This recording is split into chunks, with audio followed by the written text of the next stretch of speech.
Hello and welcome to episode 15 of the G52 podcast. Not the usual dulcet tones that you hear as we start the show, but Tom is driving. We're in the car. It's 10 to 9 in the morning. We're wearing sunglasses. We're not quite the Blues Brothers. I haven't got a packet of fags for once. No fags, no, and it isn't dark, so definitely not like the Blues Brothers. And we're on the way to Warhammer Fest. So it's Sunday the 28th. So as we're travelling down, we've already heard most of the news we're going to find out today from the people who were there yesterday. We picked the Sunday so that we can take part in Golden Demon and look at all the entries and be a part of the painting extravaganza that is the Golden Demon. But we thought we'd record in the car, talk a little bit about what we hope to find. And we'll record again on the way home and talk about all the news and things. Now obviously we already know a little bit of the news, but we don't want to talk about it until we've seen it ourselves, just in case we find out any better or different information. So I think before we go into our normal rambling, I think it's worth noting that we're both very sad about the news of the passing of Alan Bligh yesterday. It was a bit of a shock to the whole community, especially the Heresy community. So I wanted to sort of say something up front about that. I think we were really shocked yesterday, weren't we? We got that news, Tom. Yeah, not really the sort of new. I'm there. I'm getting messages from people in the queue. Pictures of the Thunderhawk and stuff are rolling in. The general sort of everyone's getting really hyped up for Warhammer Fest and what's going to come. And suddenly, very very sad news. So not the news anybody was expecting, really. It was. It suddenly, I was out, what was I doing? I was walking the dog and, I was sort of ticking along with news. I come back in and I spent about 10 minutes stood in my hallway frantically sending messages around because we got, I think it was Mr. Fluff, King Fluff, dropped the first sort of, I've heard this, I'm in, wasn't sure because, we were waiting for confirmation and it was like, oh shit, hang on. So messages started heaving around. This must have been about 10 to 11, I think, because it was very quickly early. We started getting messages from Miles from Little Legends, who was in the seminar saying, yeah, no guys, I'm in here, and it's all been confirmed, and it suddenly, you sort of gone from being very hyped and excited to, oh shit, kind of sideswiped by some very sad news. But this happens, this is part of life. It happens in every community, and I think the outpouring of love that's been shown, I think universally, I don't think there's been a single person who hasn't been sad and very, very upset about the passing of Mr. Bligh. It goes to show how universally loved he was for his passion and his enthusiasm for Heresy and all the other game systems. Yeah, definitely. I think he's going to hit the Heresy community the most because he is the author, literally, and the father of our game rules, and in terms of fluff, while he didn't invent Heresy, he definitely invented the strongest narrative that most of us play our games to via those campaign books. So it's going to be a big hit for the whole community, but obviously more so to his friends and family, and that's where the reality lies. We're just playing toy soldiers, and while it was a hugely important part of his life, it is a life, and there's things that are more important now. So I don't want to dwell on it. I don't want to sort of turn the show into a memorial for him. I've not met him. I don't think you have either, Tom. No, unfortunately, I know there's a lot of people in the community that have. I'm not going to pretend to have met him. I suppose the impact that he has on our lives is obvious.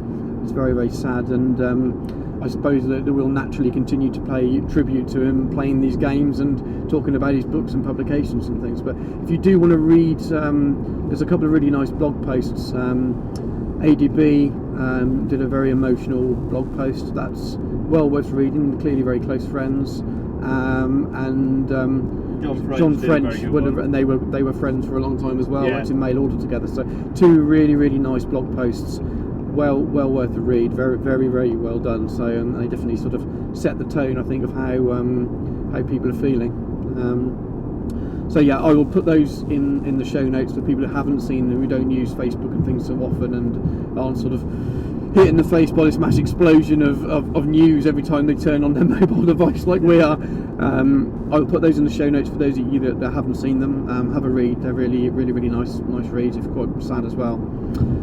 So I suppose now we've got that out of the way. Let's try and think about Warhammer Fest and what we've been doing in a positive way. So Tom, what have you been up to since we last recorded? What have I been doing? I finished that bloody Forge Lord or Tech Marine, ready for today. That's been a pain in the balls. That's it's been a real experience. We'll obviously talk more about Golden Demon and stuff later, but I got that finished. I've started work on a few more bits. Gods of War with Mr. Marlowe and his greetings from the Warp guys is July, so I got a month basically. By the time you guys hear this, it'll be nearly June, so I got a month to paint up a Typhon, a Land Raider, Achilles, 5 machine killer vets, and actually buy and paint a fucking standard Land Raider. Oh god, I told you you've had some fun with that, haven't you? Oh, the trauma I've had with trying to build and paint one bloody plastic GW Land Raider. So I went down to Incom and just, well, as per usual, was sat there with Chip, went in for 5 minutes to get one thing, spent 2.5 hours there as always. Bought a Land Raider, took it home, started building it, got to the point where I was like ready to put the sponsons on, so got the hull all done. I'm thinking, where the fuck are the las cannons? And I'm going through this Bruce scope, where the fuck are the las cannons? I've got the flamers, I've got the Hurricane bolters, and I'm thinking, oh fuck, I bought a Crusader. Literally built the whole thing. I was like, for fuck's sake. So luckily I found someone at the club who wanted a Crusader, sold that off to him, made a little bit of a loss in terms of cash, but was like, fuck it, it's better than having to go out and buy a whole new Land Raider because I'm an idiot. Went on famous eBay, found a guy selling a venerable Land Raider from the Talons kit for 30 quid, which is like, oh bang on, that's good. I mean, that from the Custodes box, the 40k Custodes box, it literally is just a Land Raider, Godhammer pattern Land Raider they painted gold. I was just like, right, that'll do, that's fine, cheap chips. Bought the fucking thing, got it sent to me, took a couple of days to get to me. Sat down and started building it, got to the point where I needed to put the assault ramps in, so I built one half for the hull. I'm thinking, what the fuck's the assault ramp on this sprue? Doing my head in, and of course it's me going, because I'm an idiot 9 times out of 10. I'll put something down somewhere. I mean, I was fixing my window in my hobby room the other day, and I'm just greasing the skylight up, and I got a Canon GT85, took the lid off, sprayed all the hinges up, fiddled with it for 10 minutes. Where's the fucking lid for the can? I literally lost the lid for the can in the time it took me to take it off, put it down and spray it. I found it was on the fucking floor. I don't know how I put it there. Was this when you threw your iPhone out the window as well? No, that was when that's a different story. When the iPhone took its 2-story dive out the window because I just knocked it out the window. Catastrophic damage to the phone. So I'm sitting there going, I must have fucking put it down somewhere. It's me, I've lost it, you know. And I must have gone through the sprue 5 times before I realised I got 2 right-hand sides to this Land Raider. So I got no, because the assault ramp's on the left-hand sprue. So I'm like, right, I've got no assault ramp. Maybe I could buy the spare parts for something. Oh, hang on, no, I've got 2 right-hand sides. I can't even build a bloody tank. So I messaged a guy. I'm like, you sent me 2 right-hand sides. I'm assuming he's just, you know, he's buying boxes and splitting them.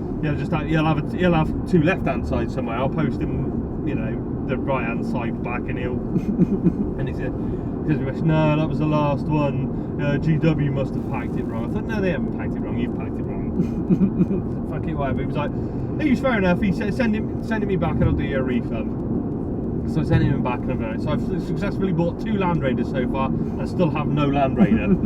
So I'm gonna have to put the Land Raider off till July now.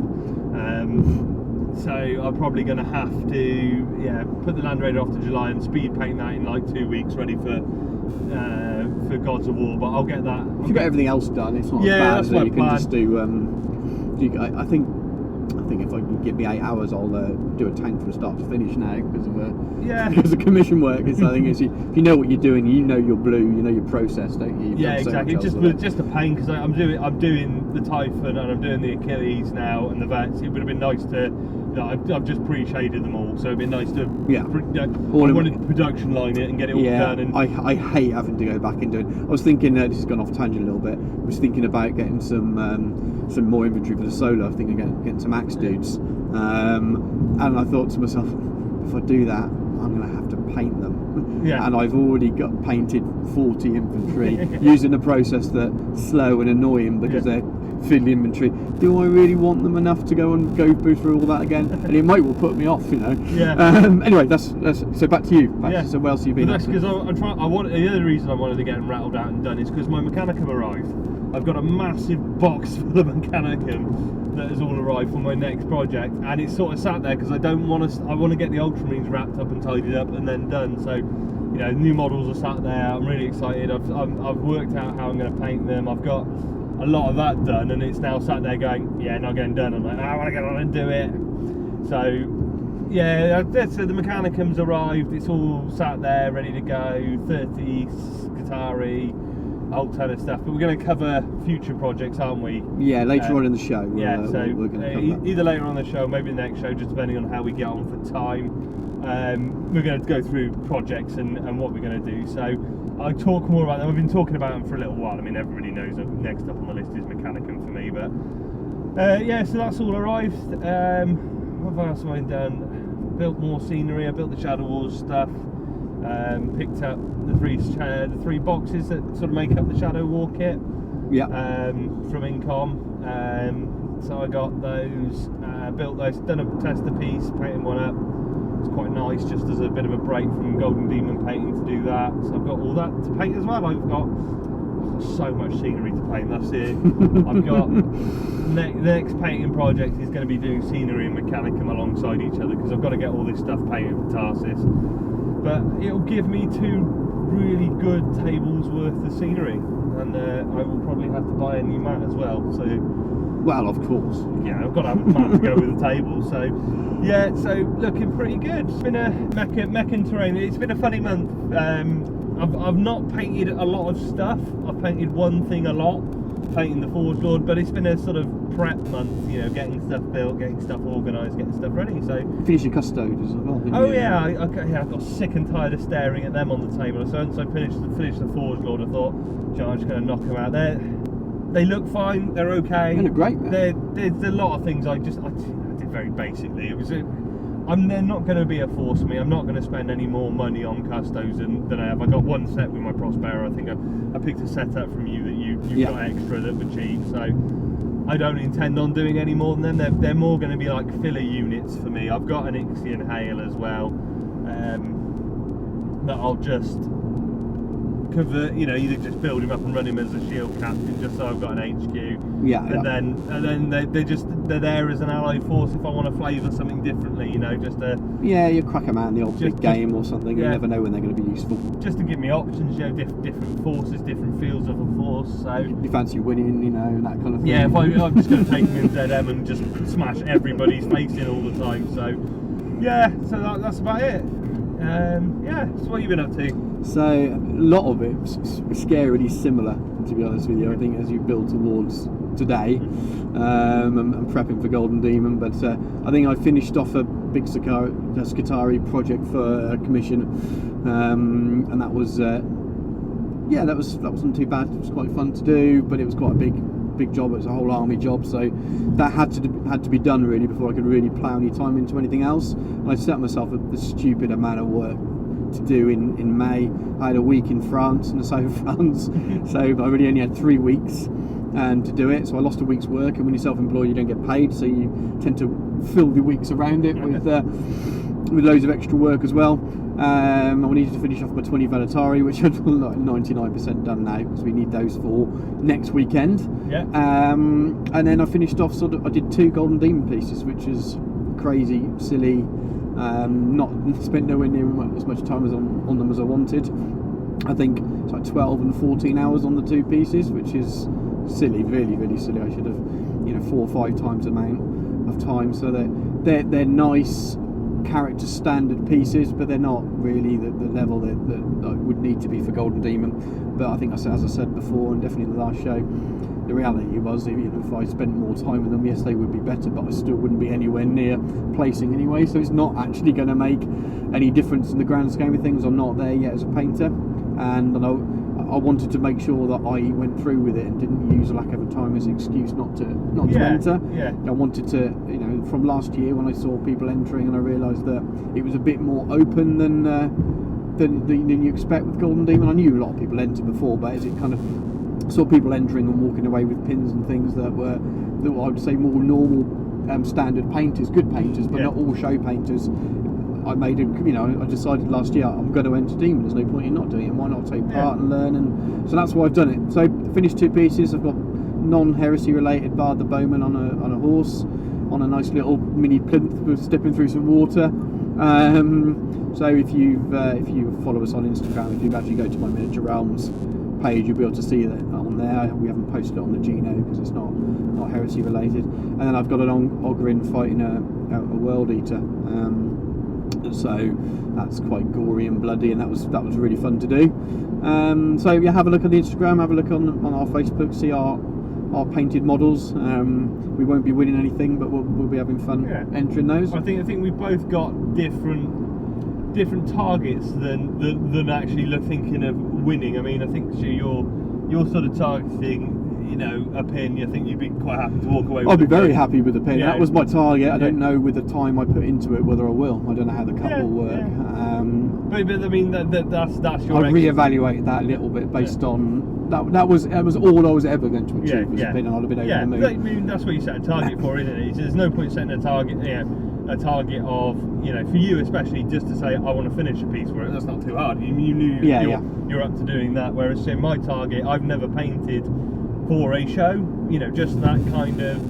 The only things I've ever painted have been table gaming pieces. You know, the point was, you know, up until a year ago it was how quickly can I get this done so I can play with the unit. Yeah. Over the last sort of 12 months, it's been more, well, I want to paint this to really show off on the table, but it's never really been, well, this is being painted purely for the fact that this is going into a show. So for me, actually, I've hit my target, you know, getting a model finished to a standard where I feel like I can enter it, you know, not even to say I'm going to get a pin. You just say I'm going to put that in the cabinet and not feel I shouldn't have bothered. That's not you know, definitely agree. You know, I've just based and shaded it. You know, I feel like I've put enough effort into doing it. You know, little things like getting a plinth and building a base on the plinth and painting a plinth. Fun, you isn't know, it? just different techniques like that. You know, my basing normally when I base stuff, it's very much, well, I'm going to have to do this 30-40 times.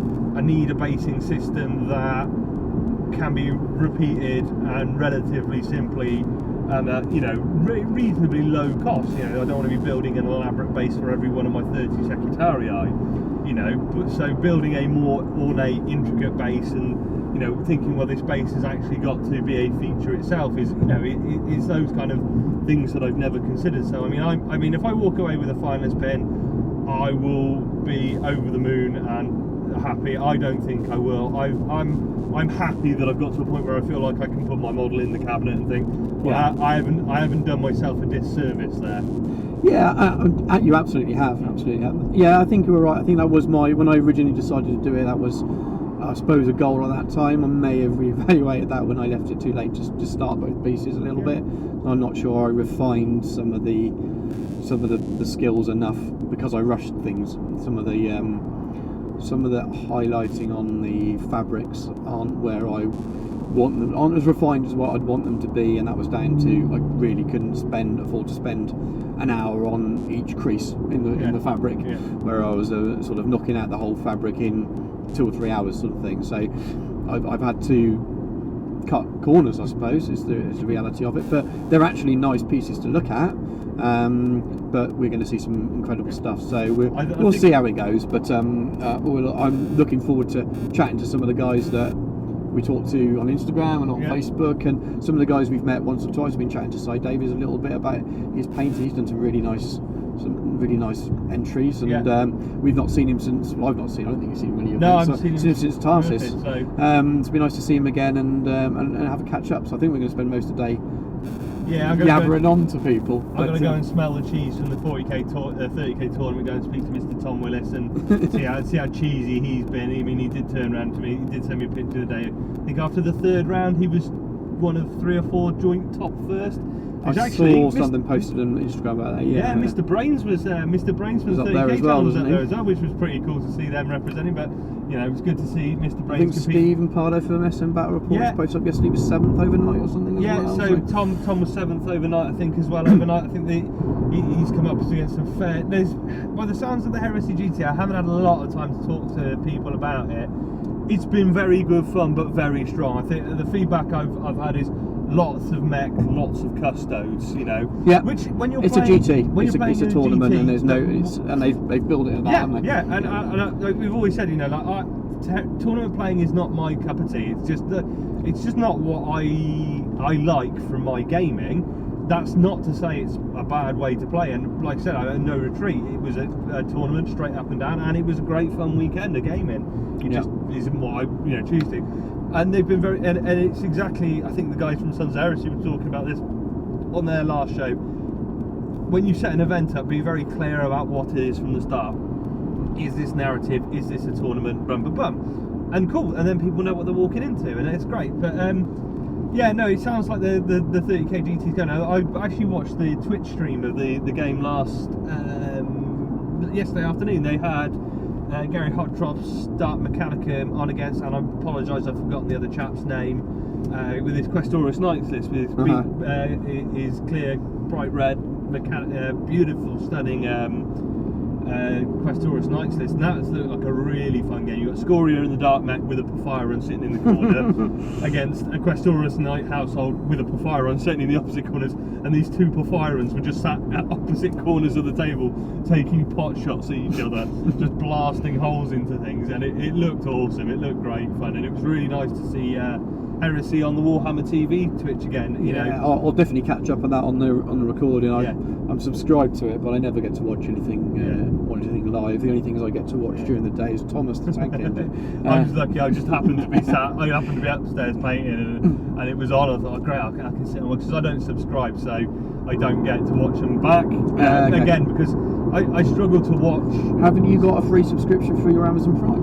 Oh yeah, I do, don't I? I get one free Twitch channel. I should probably work that out, but I'll work that out somewhere. But I struggle, same with YouTube, I struggle to find 3 or 4 hours to sit and watch a video, because a lot of the time when I get 2 or 3 hours to sit and do something, it's painting, and I struggle to follow YouTube videos while I'm painting, because I tend to be watching the painting. Yeah, I don't. I only audio when I paint. So I tend, which is why I tend to podcast and listen to podcasts and stuff and audiobooks when I paint, because it's easier for me. But no, it was really good. I made the effort. I watched it. I was only fiddling away at a few bits and pieces yesterday, so I could sort of half watch it. But it was great to see. They obviously had Brendan on London GT, and they had this one on. It's nice to see the community team are making an effort, and you can tell from the guys presenting it, they enjoy the Heresy. They dabble in it.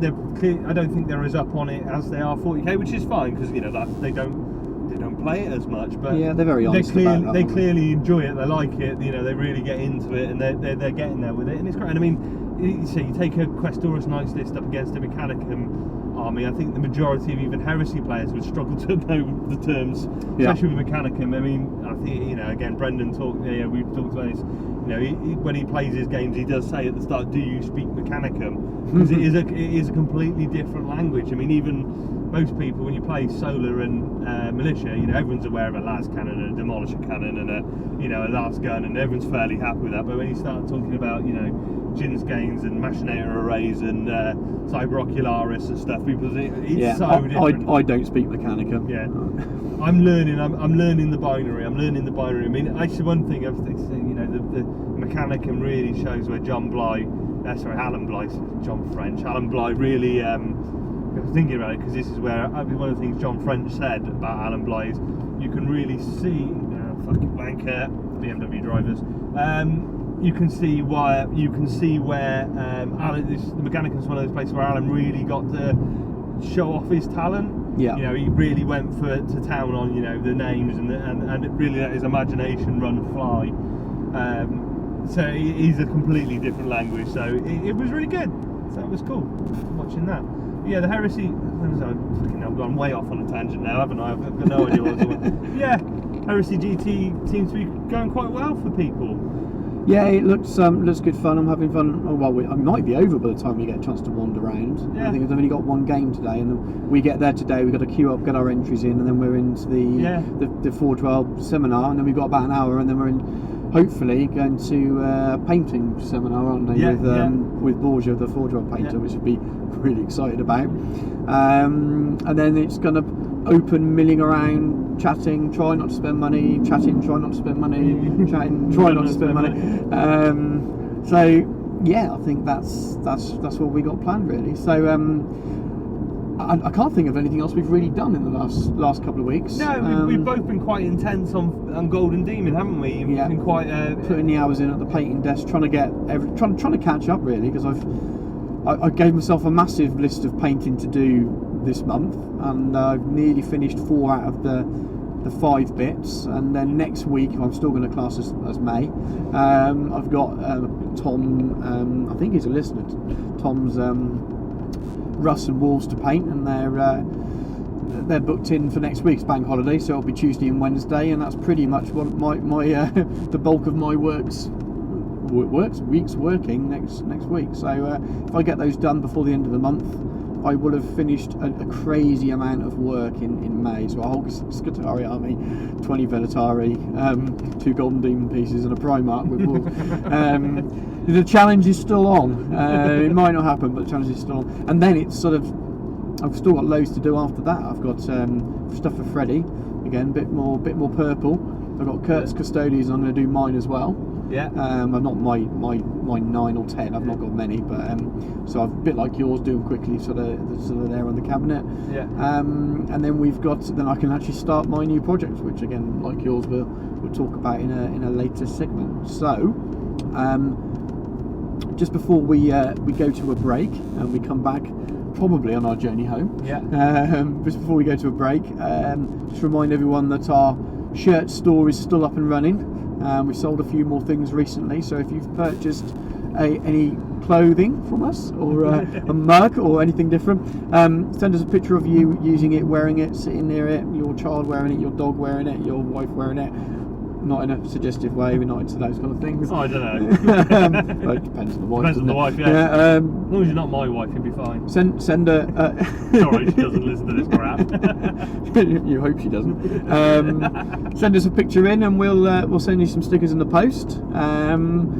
Please go to our social media to check out our Facebook page and our Facebook group.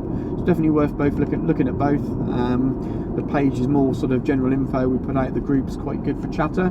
It's generally pretty positive, and that's not a dig at any groups that aren't. It's just because of the size of it. It's still a nice, tight little community that tend to promote their painting more than anything else, rather than super in-depth rules discussion. There's a bit of rules discussion on there as well, but it doesn't descend into 100 comment rants with which I like, don't get me wrong. I quite enjoy doing that, looking at that on the Eye of Horus page. But if you don't like that kind of thing, our group's nothing like that.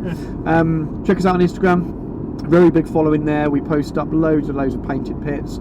Check me out on Instagram on Miniature Realms, and see what I get up to there. You'll see some, especially if you're into non-heresy things as well. Check out our Twitter, and just get involved really. Send us emails, get involved, send us shows you want shouting out, and we'll shout them out. We've got some at the end of this show, haven't we? I think we've got a few things to shout out. Yeah, events, whatever you're running, you know, if it's you know, it doesn't have to be a gaming event, a hobby event, build and paint, you know, even if it's just a regular club night, you know, if it's, you know, you want to, you know, get people aware of your scene. If you've got a gaming store and you tend to do Heresy on a certain night, or, you know, a scene, let us know, and we'll obviously give you a shout out, and, you know, come and chat and see what's, you know, give it a pump and see if we can get more people hard for Heresy. Absolutely. So enjoy this short break, and we'll catch you on the other side. G52 is sponsored by Incom Gaming, the new centre for tabletop wargaming in Gloucestershire. Visit incomgaming.co.uk for great savings on pre-orders and all your hobby needs. We stock many gaming systems and hobby accessories and can ship to anywhere in the UK. Incom Gaming is the only UK stockists of the market-leading gaming mats from GameMats.eu. Visit the store and check out how to turn your tabletop into a battlefield. Incom Gaming is based in the centre of Cheltenham and offers tables and scenery for casual and organised play with a fully licensed bar. Check out our events page for upcoming events where everyone is welcome. Save an additional 10% on Games Workshop Heresy products by using the code G52 at the checkout. Visit incomgaming.co.uk and help fight the betrayal. Incom Gaming. Come game, shop, drink. To shop elsewhere is Heresy. Hello and welcome back. So Tom and I are sitting in an extremely hot car that's had the sunbeam beating down on it all afternoon. Now we're sitting outside the Rioch Arena in Coventry. We've just left Warhammer Fest, and rather than trying to record it all on the journey home, we thought we'd give our initial thoughts on what we've seen today, and I suppose most of it will be talking about the news from the Heresy seminar, which you'll have all seen slides from over the last week or so. Yeah, since unless it was you've been out. living under a rock, you know. We've had some quite big news announcements the last 24 hours. Yeah, so I mean, I don't know when this show will be out. I'm hoping to get it out very, very soon. So on the bank holiday Monday evening, maybe the Tuesday. So it'll still be fairly fresh, but I don't think in terms of the general news there'll be anything that you guys wouldn't have seen through social media if you use social media. And over on the Warhammer community page, all of the pictures of the new stuff that's on the slides is there in perfect, fresh HD quality, so you don't need the sort of the photograph slides. Did they put the big slide up, the big important slide? Because I don't think they did yesterday. Which one do you mean? The one about the new book. Yeah, well, we saw them shared on. I don't. No, I meant community. Sorry, was the it up on community the community page didn't. That was the only thing that was absent. So if that's what I was saying. If you don't look anywhere other than listen to us and on the community page, well, what you're doing, go and enjoy the big wide world of everything. Yeah, you might have missed the Heresy news. So we haven't talked about it so in the show. We wanted to leave it to we're on the back. So we'll start with the big news and we'll fill in the gaps at the end with the other stuff. Yeah. So the big news is that Tony Carter will confirm that we're going to 8th Ed. Then there's going to be a whole new backup. No, that's a complete bullshit. He said he was lying completely yesterday. Just to fuck over the Saturday people and this morning's seminar, he just wanted to give the exclusive. No. We are going to be playing 7th Ed, and I'm actually we were in the afternoon seminar this afternoon, and from what the impression and definitely the information given by Tony, we are going to be playing 7th Ed, not 7.5 or a new revised Heresy book. I think his words were, there may be some clarifications and things probably that you might not even notice. Yeah, subtle changes, but things you may not even notice. So it doesn't sound like a 7.5 at this time. It sounds like the impression very much was that they're trying to get this out quickly. Yeah, because they realise that there's not going to be a rule book available for Heresy within the next 2 weeks. Yeah, so I think they're trying to get it finished off soon so they can go. No, sorry, as in there won't be a rulebook available within the next 2 weeks. Yeah. So they wouldn't be able to attract Heresy players that don't already own a 7th edition rulebook. Now people can get their hands on it, but it doesn't sound like, we might be wrong, but it really sounded like there won't be any rewriting of psychic powers, which we hope for. It might not have the FAQ attached to it, which is a good thing. Yeah. If it's going to be a 7th Ed rules as it's in the book now with a few rewordings, we might well see multi-bombing officially working because the 40k FAQ, 7th Ed FAQ might be gone. Yeah. So there's still potential positives and that kind of side of things from the community. I think the biggest work on the book is going to be stripping out things that are not relevant. Yeah, that's one of the things they're going to take things like, I imagine we're definitely going to lose the 12 current missions, and they won't need any of that stuff. That'll all be replaced with, but they've said that from the slide that everyone's seen, it's going to be replaced with Age of Darkness relevant stuff. It's going to be taking chunks out of the red books for the missions and stuff, and the warlord traits and stuff, and sticking in them in place of the 40k stuff and things like that. It's going to be kind of I honestly think I get the impression, if maybe just a bit, if you've got a 7th edition rulebook, probably don't need to buy this. I will reserve judgment obviously until it comes out, but I'm not going to be chomping at the bits to get my hands on one maybe on the day of release. I may wait and see if what sort of changes there are before I spend my money, because I've got a 7th Ed rulebook, I've got all the red books, I spent all that money already. I don't need to buy another £35 book for if just to have a Heresy rulebook if I've already got the bits. Yeah, and it probably will be that. There was a couple of questions about price and things, and the new, slightly related, the new Imperial Armour indexes are actually only 15 quid each, Yeah. and paperback, which is different from Forge World. And Tony made a few jokes about them being cheap and things, but they this are will be going to be a red hardback book in the same style as the current Yeah. red book. So we'll be looking at a £35 book of about the same size. From what Yeah, he the said, wasn't it? new indexes are just data sheets of books, no fluff, no text, no nothing. Just, so people just can get your play gaming. from day one. Yeah. Interestingly, I did like the fact that they're going the Imperial one will have things like Krieg and everything in there. Yeah. Which will be nice to see. They are supporting an update where everything we've ever released and models that we've written rules for and never actually bothered making a model for. Everything's going in there so no one complains. So that's a really positive side of that. This new kind of modern, cheaper in some ways to get into GW thing is spinning over into Forge World. I mean, Tony did make. He was making lots of jokes about 30k Master Race, the discerning hobbyist. It's quite funny, but it was good fun. I think from a positive point of view, I mean, you and I have been very, very positive about 8th Ed, and we're not going to lie, we are a little bit disappointed, but we kind of understand. Yeah, I think that there's a few theories why they might be doing this, but we'll go on to that in a moment. But I'm not unhappy. Rules, as I've said before, was the third reason I play the game, and I quite like that there is going to be a rule book. Hopefully they release it in a digital format. I know you said you've got it. I've got a paperback A5 rule book, but if they release the enhanced version, I will buy it for the iPad.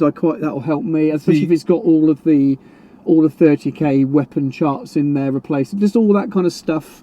Because I don't play as much as you, so I forget stat lines more than you do. So if I can click on a hyperlink without having to buy the full 40k one, I will love it. It'll be brilliant for me. Yeah, so. see, I've got the enhanced editions of the red books and the enhanced 40k rulebook. Obviously, the 40k rulebook doesn't have Heresy USRs and things in it, and Heresy stats. So we chop between the two. Now, one thing that may make me purchase the Heresy red book rulebook would be if it does contain all the USRs and stuff. So I've got red book, because I know my unit stats. I know I don't tend to need to flick into the Heresy red book too much. If I've got the rule book then to reference everything from. Sorry, I've just seen Mr. Wardle limping across the car park, wondering what he's pimp limping at. It would be a good reference book for me and worth the money, but like I said, I will. For me personally, I'll wait and see what its value to me will be, and that will depend exactly on the extent of rewriting and stuff. But I don't think we're not going to see version 7.5 of the Heresy, which is a shame because they could iron some stuff out. But I think that also lends credence to the fact that this is a reaction to a situation that they maybe didn't anticipate for the launch of 8. Yeah, I mean we've been spitballing all day, talking about with theories. I have a theory that some of the reason we've had some mixed messages in the last couple of months, and first of all, lack of info from Forge World, is because only a few people will have known about Alan's condition. So the general what are we going to do when 8th comes out for the whole studio would have been, they would have probably believed they were going to 8th, and that's maybe why we've got some of the email answers and things that we have. If you read the blog post from ADB, it was very clear that very few people knew quite how serious his condition was. A lot of people knew he was ill, but quite how serious. So Tom and I were chatting about it. I had a bit of a theory that actually maybe this was a bit of a plan B, when they knew that he probably wouldn't be coming back to work, because I think they would have known that a few weeks ago. Or he would not be coming back to work for a significant period of time. So I wonder if this was it, and we talked about it a lot, and I just came up with a theory. I thought, I bet you this is to do with that more than to do with not wanting to go to 8th. Tony gave some reasons today which don't relate to that. He's never going to stand up and say it's because our lead writer wasn't able to do it. He gave some rules answers that make sense. A couple of things about the way vehicles work and facings, and the diversity of vehicles the amount in Heresy. of vehicles in Heresy doesn't work when they strip it back to the way I'm 40K sure is being. it does work, but it would take an awful lot of work to, Yeah. to do that, and they without their lead writer, they wouldn't be able to do that in a short period of time. I mean, interesting. We met up with Greg from the Imperial Truth. We chatted to him for a little bit, and I mean, we talked about that a bit as well. Didn't I we? think he's definitely, you know, he's been chatting. He knows the guys up there quite well. I think he came away with the impression, you know, especially how central Alan was to. Yeah. Not just the Heresy ongoing, but the Heresy actually being there, and actually the growth of Forge World, you know, and how much Alan drove that on. That it's the phrase "nobody's irreplaceable," but some people are more irreplaceable than others. That's what he said. Definitely seems to apply to Alan. You know, he was such. I don't think we all realise how big an impact he had on our lives, but actually how much he had an impact at Forge World and how much he's driven the direction there. Yeah, it's clearly going to be quite a big hole to fill for Forge World, not just in terms of getting Angelus out, but getting the person to drive the whole thing on, which I think he's enthused a lot of people there, and really the team there now is awesome and really loves it. But he was maybe, you know, one of those figures that a lot of people orbit around and provide strength and direction. Absolutely. He wrote all those rules, all that fluff. I think the couple of the earlier books, was it? I can't remember if it's John French wrote some of the background fluff and stuff with him. But since he's been writing so many novels, it's pretty much all been Alan. All the rules are all Alan. Yeah. And I just, if we sit back and look at it, to move to 8th couldn't happen in a short period of time. They would have had to hire someone else to do it, and we probably wouldn't have had a release for 2 years. Whereas by continuing with 7th enables them to finish the work that Alan started on book 7, which may well be, we don't know how far along the line that is. It's going to be, the core of it's going to be there. Enables them to, they're all gamers that are experienced enough to take the core content of the 7th edition rulebook, make it look 30k, make some adjustments. They did say that that's the next red book to be released, didn't they? And the impression I got is that we got quite soon, and the impression when Greg said to us they're working on it almost too soon to have any suggestions for rules was the so we might well see that the next 3 months. Yeah, I think we'll see it as a end of summer, maybe early autumn release. Yeah, I think they want to get it out quick because they don't want a hole where there isn't an official home for Heresy in terms of the rules. I wonder if they would continue to maybe hold, because they do the 7th ed rules as a PDF and an enhanced, whether they hold that out as an availability to keep buying it in an electronic format. I think there's going to be enough cheap copies on eBay that they probably don't need to. No, I don't. But as a company, I don't think you could rely. You can't make a business strategy around that. I think they would say, right, we're not going to print any more hard copies of the 7th ed rulebook. They may well have a ton left over, because I know if you buy Dark Vengeance at the moment, you get a credit back towards the new rulebook. There's definitely a system of it. I know local game stores are able to return. So if you're an independent game store, you have to hold the rulebook and Codex Space Marines as some of the core items. To have a GW account, you have to hold those. Yeah. So they are all returnable. So they will have a supply of rulebooks coming back in. Yeah. Whether they Forge will somehow make those available, it will depend on the extent that they're rewriting it. If they're going to rewrite it to the point where you definitely need another book, then they won't bother holding it. If it is just going to be a copy and paste job, they may well say, well, we've got 7th edition rulebooks you can buy. They might not have the Heresy content in. You can sell it. I don't know. I honestly just think that we will get this a lot quicker than we expected. Yeah, I think that is probably their priority. It was quite interesting. They said that these indexes for the Imperial Armour books, that the last ones are being finished off now, and they went to last week, and they went to print last week. Yeah, they'll be available by the end of the month. 2 of them are going to be on sale for launch, and the other 2 will be available at the end of June. Yeah. So, and they've gone off for softback print for quick. Yeah. So, and I think while this won't be softback, I've got a feeling we're going to see this super quick. You take it, say they want to take the Age of Darkness missions. Well, they're going to have those page files. They have. They're just going to lift those page files and put them in. This sounds very much like a copy and paste job, which will probably mean loads of errors, because they're quite good at that, unfortunately. But I think that most of this will be copied. You think about the unit, all the pages of all the weapon stats, copied across from the existing books.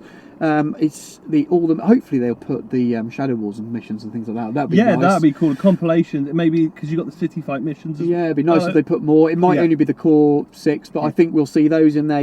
They've got all these pages. It really is copy and pasting pages from existing books and ripping out the 40k stuff that doesn't make sense. I guess it all comes down to timescale.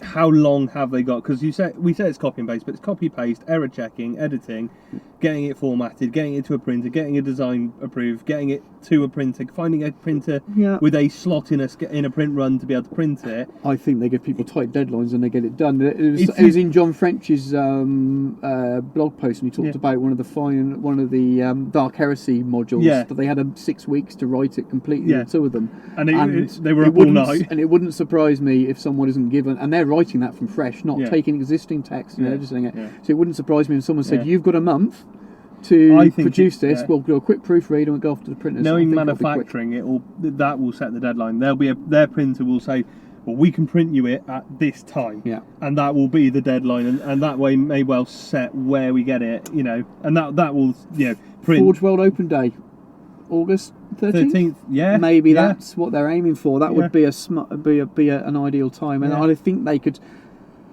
Yeah, I don't think there's a huge. Again, it is that question of how much editing, and then, like we said, the information we seem to get from Tony is it will be tweaks and clarifications. It's going to be going through almost typos and grammar checking and stripping out the irrelevant 40k stuff. Which is what it is. It doesn't. He was very clear to point out. It was someone asked the question, didn't they? Yeah. What does tweaks mean? And he was very clear to make the point that you probably won't notice. Yeah.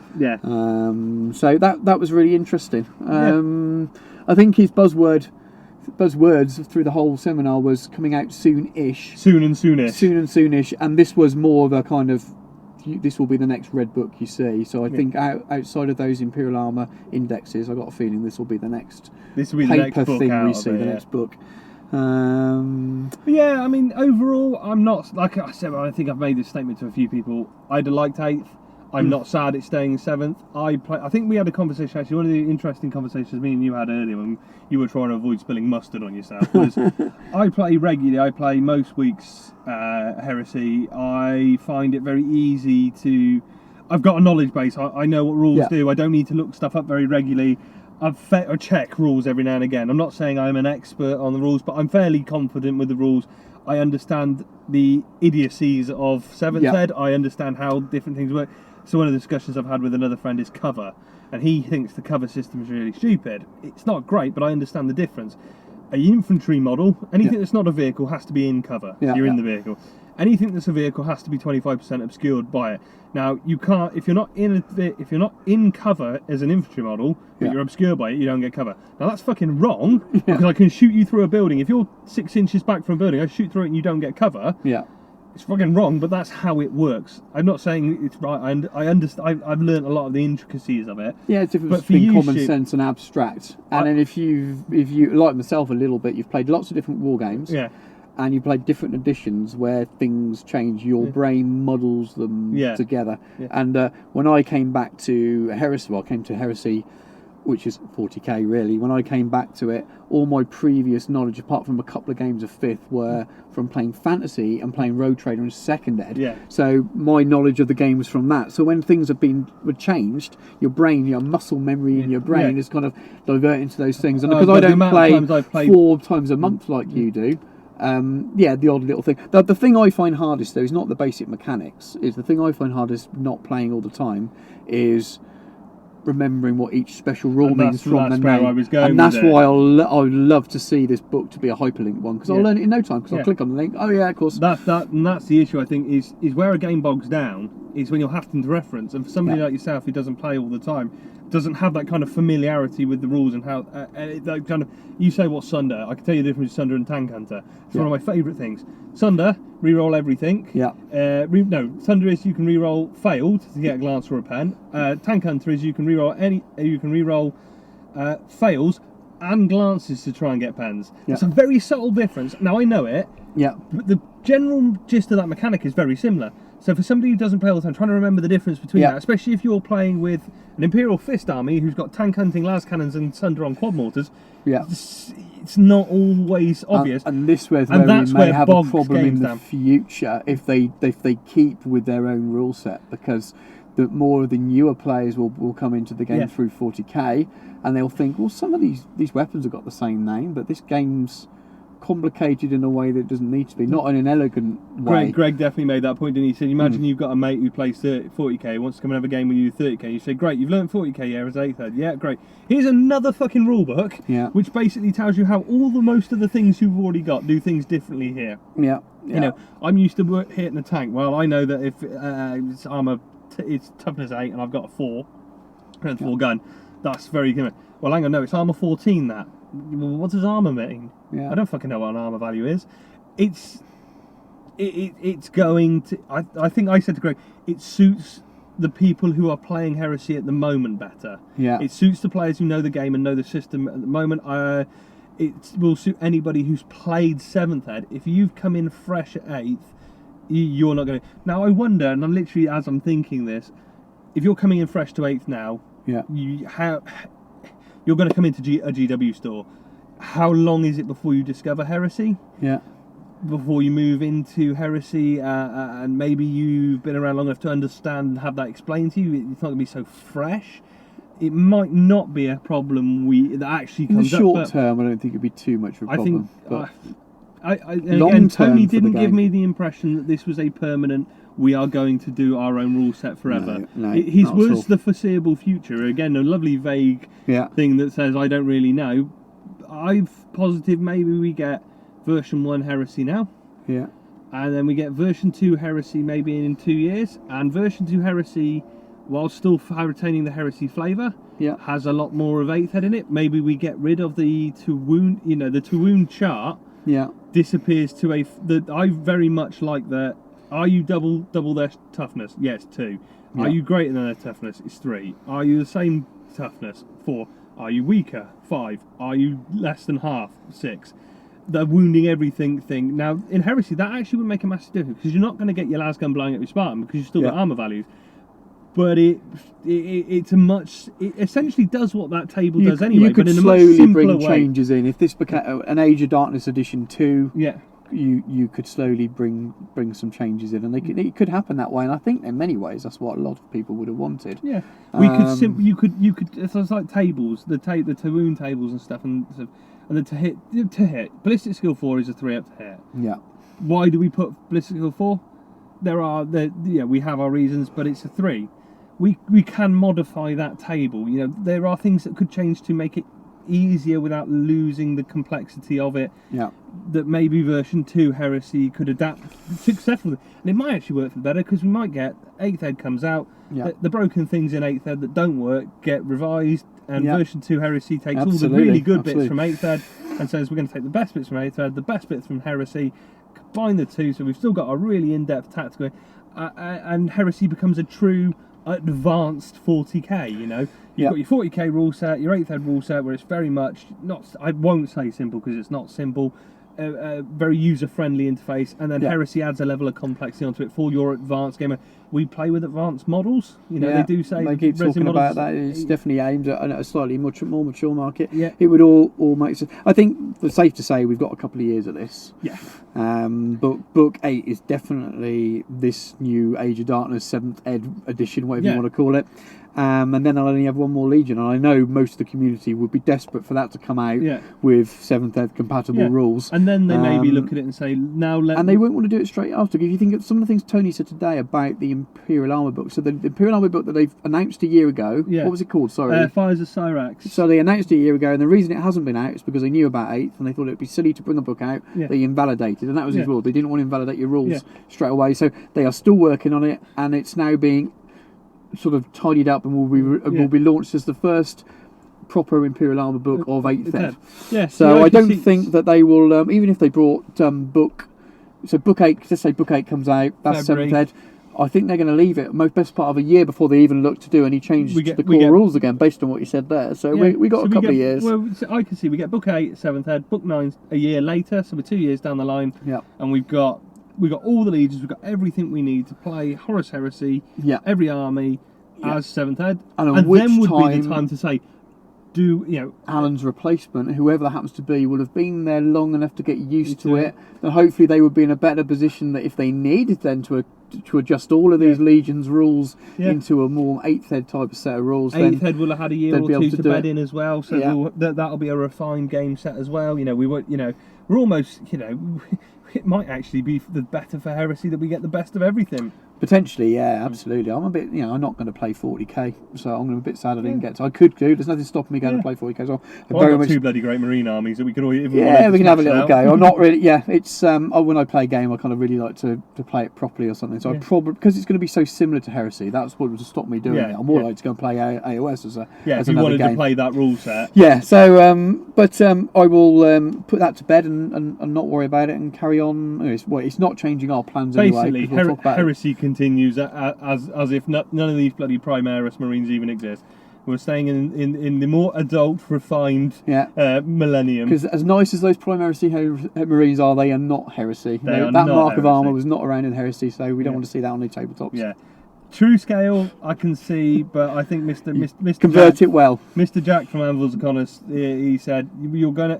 I saw him comment. He said, you're going to have to do so much work to that armour to make it fit. You might as well just do the normal true scale. I've been wanting to do that for my next project, but I don't think I've got the patience to do all the leg adjustments. No, I don't. I haven't got the patience for that, all the skills. Actually, we need to get Mr. Jack on and to talk green stuff. Yeah, we talked to him a lot. He wants to. I think it's because his internet's not so good in China. But he's in deepest dark I know China. He'll be listening to this because he asked me when the next episode was out. So yeah, we want to get you on soon. So get your internet sorted. We'll get him out from deepest darkest China. Get him out of that green stuff mine that he's working in at the moment, and get him on to talk green stuff and sculpting and things. Because it's definitely something I'd like to do more with. I'm not great with it. Cool. So units and new models. We've seen lots of very sexy stuff. What for you? I don't think we should go through every unit because I think you've all probably seen it everywhere. There's nothing that people haven't seen before. There was no. Yeah, there was the bloody Custo's gunship. Hoverbot. Yeah, let's talk about that first. Go on, you talk about that. I've got some opinions. What did he say? Size-wise, it was. I reckon it's Storm Eagle Plus. Yeah. I was going to say like a chunky Storm Eagle because the wings are a lot thicker. I think it'd be a little bit longer and a little bit wider, and there's going to be more because they've got like the pods on the wings. It's going to be more resin at the size. It's taken all of this. This naturally would do this, but it's taken all the styling from the grav ships and added it to a proper flyer. Yeah. It's got elements of the hover flyer from Alien. I think. Yeah, very much so. The dropship from Alien. So I love it. It's very beautiful. classic sci-fi, very classic sci-fi gunship. I won't be getting one because I won't be playing the army, but it's really, really, really nice. Really like that. Yeah. One thing we both will be getting that we saw painted up in the flesh is that bloody dildozer. Yeah. The Acquisitors. It's absolutely amazing. And to see the finished model there, including a painted one, generally when you get to see that generally means we've foregone now that you're going to see them within 3 months. So we both had a bit of a knee wobble when we saw the painted one. We both went, it's a really good job of it as well. Stunning paint job. That kind of black, burnished. It was black, browny, but it was very well silver. highlighted. It's I'd say sort of well worn black, so it looks like it's weathered, but without. It's really hard to describe. It's not weathered in terms of battle damage. It's weathered as in terms of this is in use, and it's almost like how paint colour changes. Very small scratches and things, rather than it's not sponge chipping. This is done with a brush and things. So very, very nicely done. Can't wait for them to be released because I really want to get a couple of. Because I'm more likely to run sisters than custodies, and I want to run them as allies for my Solar Auxilia, to give my Solar Auxilia a slightly different dimension, especially as we're not going to 8th now with the new vehicle rules. I was thinking of more chance of assaulting out of vehicles. We were talking about Dracosians. If you could assault out of any stuff. So that's in Arvises that could assault out of it. All of these things we're going to give the Solar Aux a different dimension, which won't be there now. So I'll revert back to point one, and instead of always running if I play 3K games, I'll probably, rather than sort of take the extra 500 in solar, I think I'm going to maybe run 500 points. Well, I've got 500 points for the sisters list sort of kicking around. It's a lovely little list because I've got to take Janita Kroll, which I've got a Canon S, the limited edition Canon S model. I'll just be going for a standard HQ, and there's no cheese there for me. Do you know what? Kroll is beastly, but not cheesy. But I have seen her take down. She took down a Bloodthirster before it got to swing. It was fucking excellent. So no cheese at all. No cheese. But it's the sort of thing. If I run it with my ultras, I wouldn't take my Primarch and stuff like that. It would be But I've got her and her Raptor Guard in a dildozer, 5 bolter bitches, and that's it.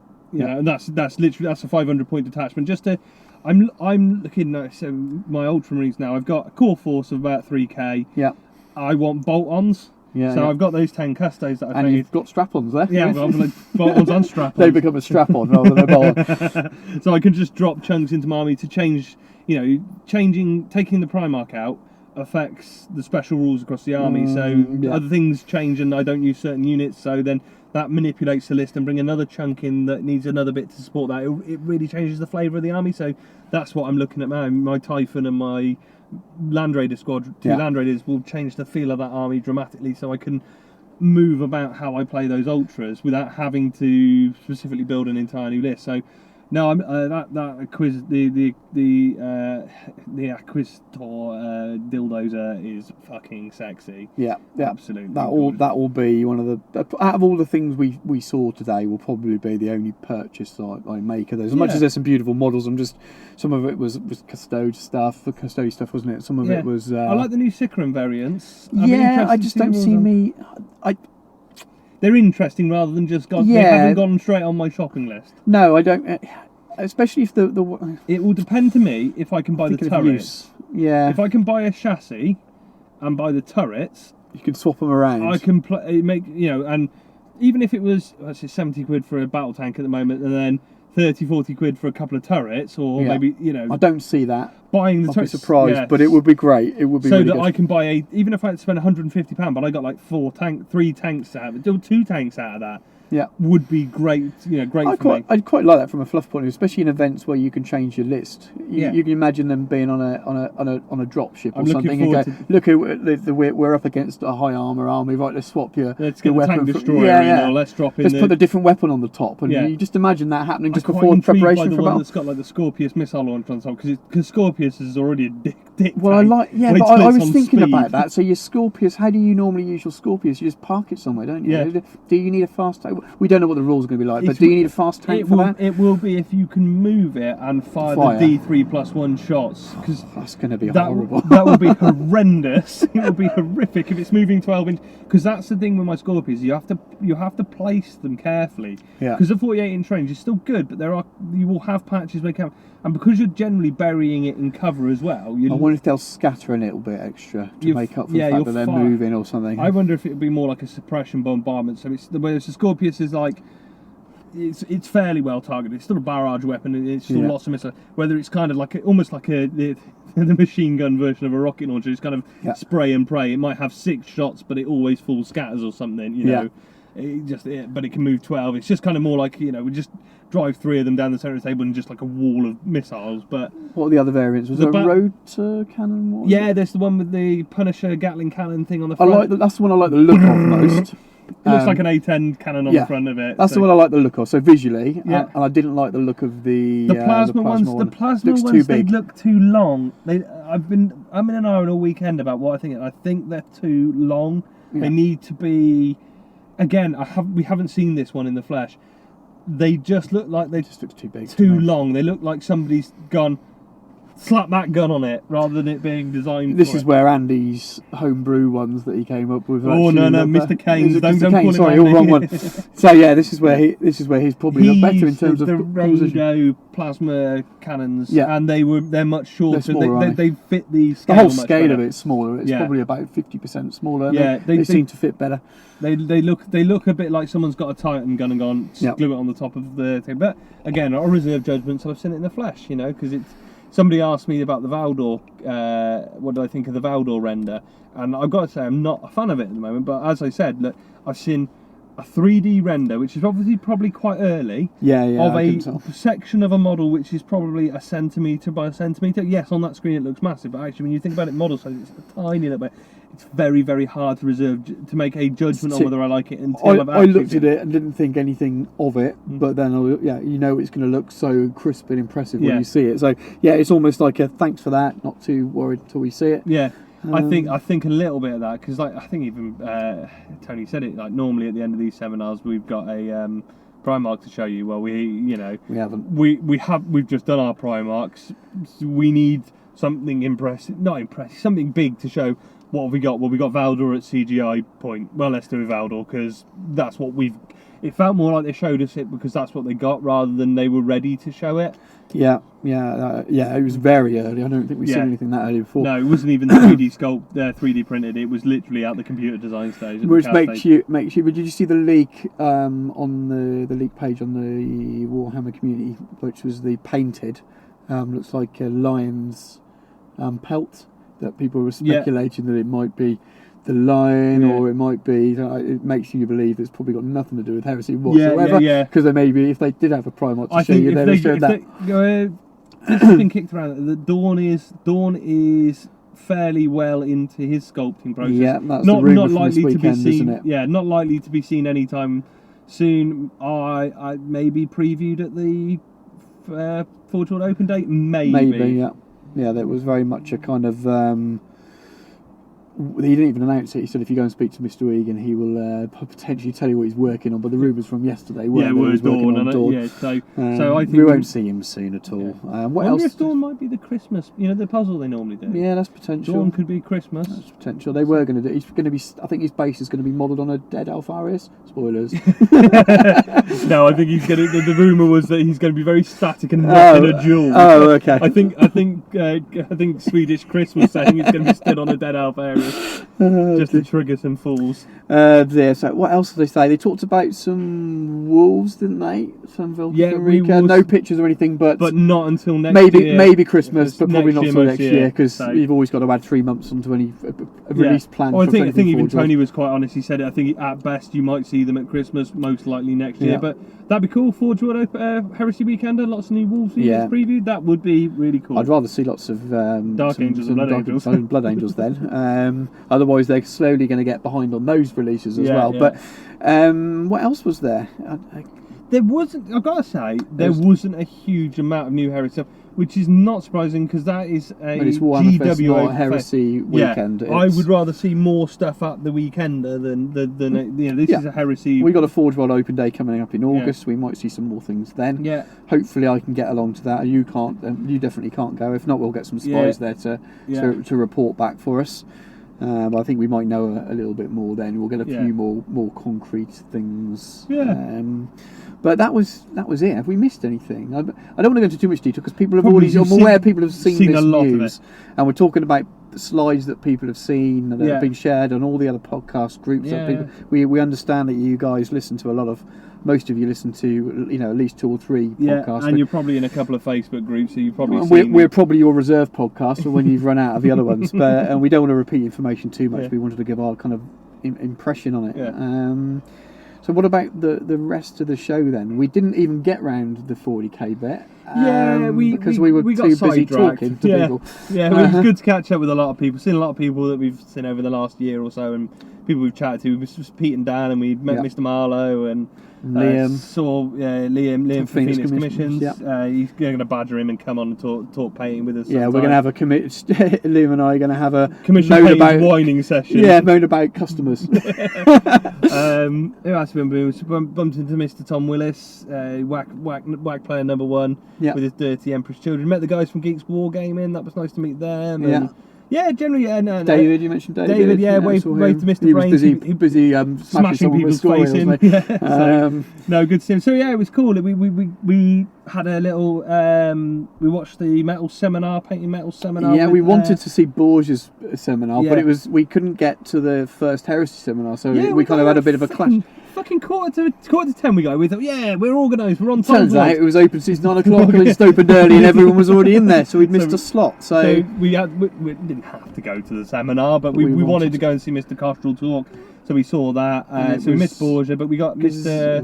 Giuseppe, and I'm not going to butcher his. But he did some. He talked about the Mars bases, which they use for all the Forge World models now. Yeah, and then he did a seminar on. I really like on true metallic metals and lighting effects on them. I don't know if you probably do know this because but I really like where he got the texture paint on the base and he rolled his brush around the edge to create the lip. Yeah. I thought it was a really smart because I normally scrape round with a flat edge to give me a crisp edge. Yeah. But I really like the way he did that. He took the excess aside and then rolled the edge of the paintbrush around just to create a nice curved roll to the edge. And just I wipe the edge with paper, so I overspill up on purpose, and then I use a cotton bud or a slightly damp bit of kitchen roll and wipe the edge off. Yeah, so I just really liked it as a little side. method just to do that. But yeah, we watched the metals. That was interesting. I've got a lot to do on my painting metals and my brush blending. That's really going to be my next target, is working on my layering and my brush blending. That's non-metallic metal for me. That's I bought the Scale 75 set, so we won't go too much of this. We'll save it for our hobby chat later in the show. But that's what I'm going to be focusing on learning later in the year as well. So that was good. Though. It was nice to see a seminar. We were at the back of it, even though we got there sort of 15 minutes before it started. And at the same time, you've got a Blood Bowl seminar going on, sort of 5 yards away, so you've got a bit of a crossover. It's not their fault. They're both talking on microphones, and the speakers are actually pointed at one side of it. In retrospect, I heard what you said. Yeah. The camera work was great. Yeah. The screens were visible. I had a few issues with the camera work, but that's because I'm a photographer and I'd have done it slightly differently, and I can see the technical errors. But no, it's perfectly fine to watch it. And the kind of camera work you do, you're good with extreme close-ups. Yeah, extreme close-ups and getting bad lighting. So yeah, no, it generally was really, really good. I mean, we both commented that the Rico Arena, it was bang on actually. The hall was big enough for the grand tournaments, the sales area. There doesn't seem there was no crushing or anything. We actually managed to walk up and down the Heresy tables of people playing it without getting in people's way, which was really, you couldn't go and lean over their table. But lots of tables there, open tables to play. Interesting scenery. Oh my god! So. Yeah, if you had long range, you're probably gonna win, because I'll put some photos up in that you'll have probably already seen them. If you were playing something like Night Lords that rely on cover, you're going to be in trouble. I think one table had a wreck building, a Mall of Martyrs line, and one other piece of rubble. There was I wouldn't say Mall of Martyrs line, like one section. Because there were empty tables, people may have raided them, thrown them on other tables. Potentially, but you were still looking at four or five pieces of scenery. Very small, I would say, kind of 5 by 6 inch. Yeah. Total footprint, nothing very big at all. So and nothing that really built a theme on a table. There's no theme. That's tables, different. Large GT tables, all mats as well. We were talking very about interestingly. This a little bit. We've had a little discussion with Mr. Dan as well about. Do you reckon where they mat? He went, they're not thick enough to be fat mats, which is what we assumed, and they're definitely not G mats. Yeah, because I handle them all the time. They were a bit thinner. The print, you and me both. I didn't think the print was as good as the G mats we have. Whether they were because they were rushed out printed quickly. Could be their event stock. It might just only be an event stock, and then But I sort of agree with Greg that we may well see GW mats soon. Yeah, I think they'd be better than that. I think that might be a better. So you look at the level of artwork on the mats they do now. Yes, it's just in the wrong material as far as I'm concerned. You don't want to be ironing stuff. Wrong size for some games. So I do. It does make sense for the games they're pitched at. Yeah. So hopefully this was a machinery that they've bought that they're testing out, or a company that they've bought or working with. But definitely someone has printed them some generic mats anyway. Yeah. I'm hoping these aren't them. While they're okay, I know GW would charge more for these than you get Frontline and GMATs for, and I wouldn't buy them with their quality versus the ones we have. So again, something we discussed with Greg.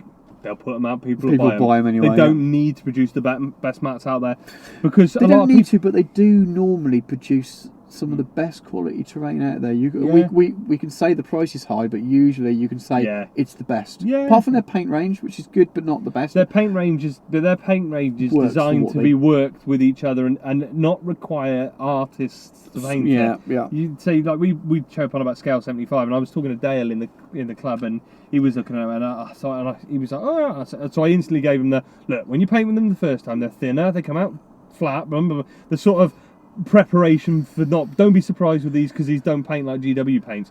Yeah. Which when you're painting at a reasonable level, you're happy with because you understand it. Something like Scale 75 isn't instantly approachable. Vallejo isn't instantly approachable because it's not laid out that buy this paint, buy that paint, buy that paint, they all work in a system. Yeah. And it's a big range. Whereas GW is much more, you buy the base, you buy the wash, you buy the lay, you buy the dry, whatever, and it all works together. And that's where their paint range is marketed at.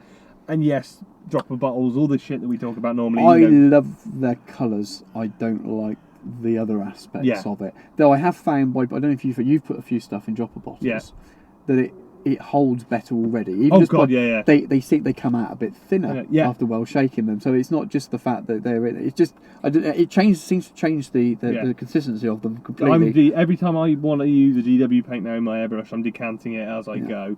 So I'm slowly working my way through decanting probably 100 GW bottles. But I don't have enough to have to do that, and I tend to. I'm a cheapskate now, so when I finish a drop of bottle paint, I keep it and I leave it soaking. Yeah. And then I peel the labels off and I start to transfer them over. So rather than buying, so I bought those from China and they were okay, but they're not as good. Like I say, I do know a man in Incom Gaming who's just bought a couple of 1,000 dropper bottles. Oh my God! But because to be fair, he's got people asking to buy them and buying them in the quantities of the hundreds. So yeah.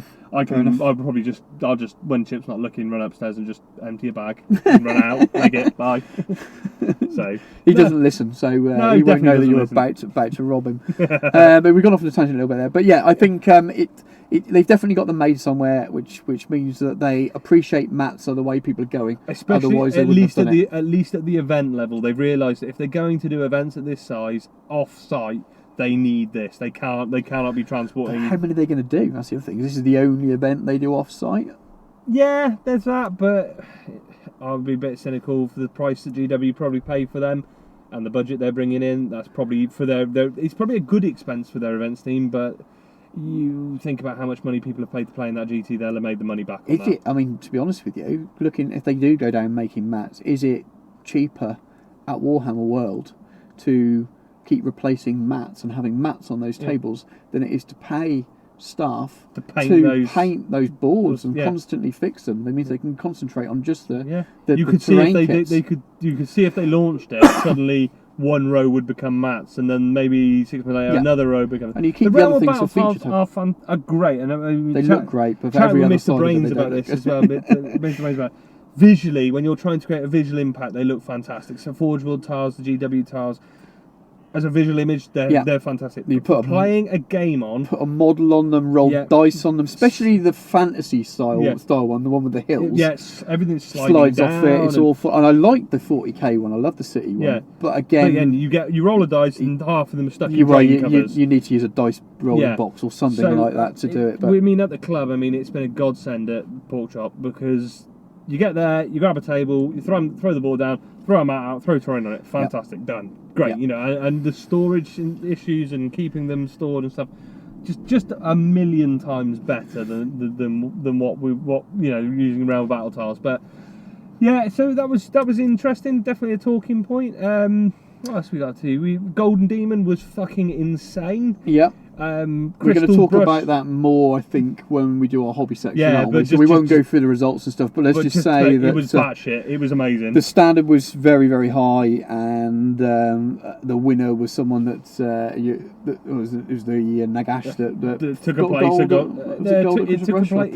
place at Crystal Brush. So you're talking one of the highest level competitions in the world. Absolutely. And O'Reilly, it is fucking stunning, that Nagash. If you've not seen it, when it comes up on GW, check it out. It is absolutely gorgeous, absolutely stunning. I think one of the best levels of paint competition. But we had a poke around the dioramas as well. The terrain. They were good. There's the Titan, the Warlord Titan diorama. That's the Forge one. That was awesome. What did you think about the paint job on the Warlord? Well, I thought it was a diorama. So there's a different. It's made for display. I just thought it was an interesting choice of colours and things like that. It's different, very different, which is cool. Different. Very different. But I love the Bane blade with the Magos on the top of it, and the type. Look, it was one of those ones where you look at it, you go, "Wow, there's a Warlord," and oh great, and then you go and look in the corner, and it's like, and there's a Magos with two Princeps, and they're looking at it through a window, and lots of little hidden bits. It looks like, I don't know if you've read the latest White Dwarf. There's an article in there from the Warhammer World team that does the displays. I think it's James Karch heads it up. And they were talking about how they produce some of the big boards, and I think there's very much the first one they did was the Imperial Guard one, when they're standing, when they got Creed and they've got Imperial Fist Captain, the big marching display. Yeah, that's the one. So that was the first one they ever did, and that was kind of a proof of concept of how long it takes to make these display boards. And now they are employed just to make these new boards, so there's constantly new stuff to see at the exhibition. Because everybody wants to. Yeah, they've invested in that exhibition. It would be no good if. So I've been there twice now. if they were all exactly the same, why would I go back in? I don't need to see them again. I could probably look at those things quite a lot, but I get what you're saying. People do want to see different things, and those kind of boards a few years ago would only really come from the Forge World type team. So I think you're going to see a lot more of those display type boards. I remember in a Games Day years ago when they released the Wolves, they had that big Fang one with the Wolves, and I don't think they've done anything that big since. So we're going to see a lot more of those. And when we walked around the display up top, they had quite a few, didn't they? They had the squats. I mean the Carandon Overlords. They had a really good air battle thing going on. There's quite a few different displays, including some half-done tables. It was really nice to see what they were doing. How they're coming about with these things, how they go about doing these things. It was really interesting. Very much so, very much so. And that was it, really, wasn't it? There was a room, the big room for the new 8th Ed release, and we haven't boycotted it because we're not interested. We just get to it. We ended up talking to Greg, didn't we, for about 45 minutes, I think, in the end, and we were on our way to look at it, and then it was nearly 3:45. We had to go get models. We had to go and collect our models and stay for the ceremony for the Golden Demon and things. So we kind of ran out of time, which seems bizarre. Yeah, it wasn't. Because we had loads of time, but we managed our time poorly. Yeah, the majority of that room was little tables to play the game, and we've seen the Marines, we've seen the stuff, we've seen the rules, we've seen the leaks. There's nothing we haven't seen on the internet. It would have been. I think if we'd had 2 hours to go, I might have said, "Should we go and have a little game and try it?" But it was not, like I said, it was really good to catch up with people and chat to people. So yeah, it's not a boycott, it's not a protest. We just ran out of time. I'm a bit disappointed we didn't, but then I think we talked about it a lot when we got here. We thought you could do it really quickly if you're on your own, you want a quick walk around, but meeting and talking to people, I would happily come here for 2 days, stay in the hotel, play do all the seminar, or do 2 or 3 seminars on a Saturday. Hang around in the evening, have a few beers, talking to people, and then the next day, when you're feeling a bit rough on the Sunday morning, go and grab one of the tables and have a slow hungover game after some breakfast, and then maybe catch up with one seminar that was doubled up when you couldn't do the day before. And then to your painting, I would quite happily come here and make it a kind of a hangout weekend. Depends what you like. I quite like a mixed. I don't get to go away and do lots of things, so some people would prefer to just go for a 2-day tournament or an event, and I get that. I'd almost prefer to come to a mixed event where you can talk some hobby, you can maybe do some shopping, you can enter a painting competition, have a game, talk to some designers, and I quite like that it's all of it together. So it's good. I think we were fairly restrained with shopping as well, weren't we? I think I walked out. Well, I ordered the Tagmata Army sheet, which didn't have, so that's going to get posted to me. And that was it, actually. I didn't buy anything. I think nothing I need. It depends, isn't it? If you're a Thousand Sun player, that was probably going to hurt you in the wallet this weekend. Yeah. If you wanted a Thunderhawk, that's. Well, I was just reminding me the Blood Angels decal sheet. They showed those. It looks like that might be out then this year. Oh God, yeah, you'll see that soon. It's ready to go. Yeah. So I think, what was the one that was? Whose decal sheet did we see at the last event at the weekender? Space Wolves. And that was came out well before so that's handy for a thing. I'm not being fair. Once they've designed it, approved it, got it on the sheet, it's just a case of printing the might as well get it out there. So that will keep Miles happy and a few other Blood Angels players happy. So maybe Miles will stop painting frescoes on the front of his Leviathans. Yes, madman.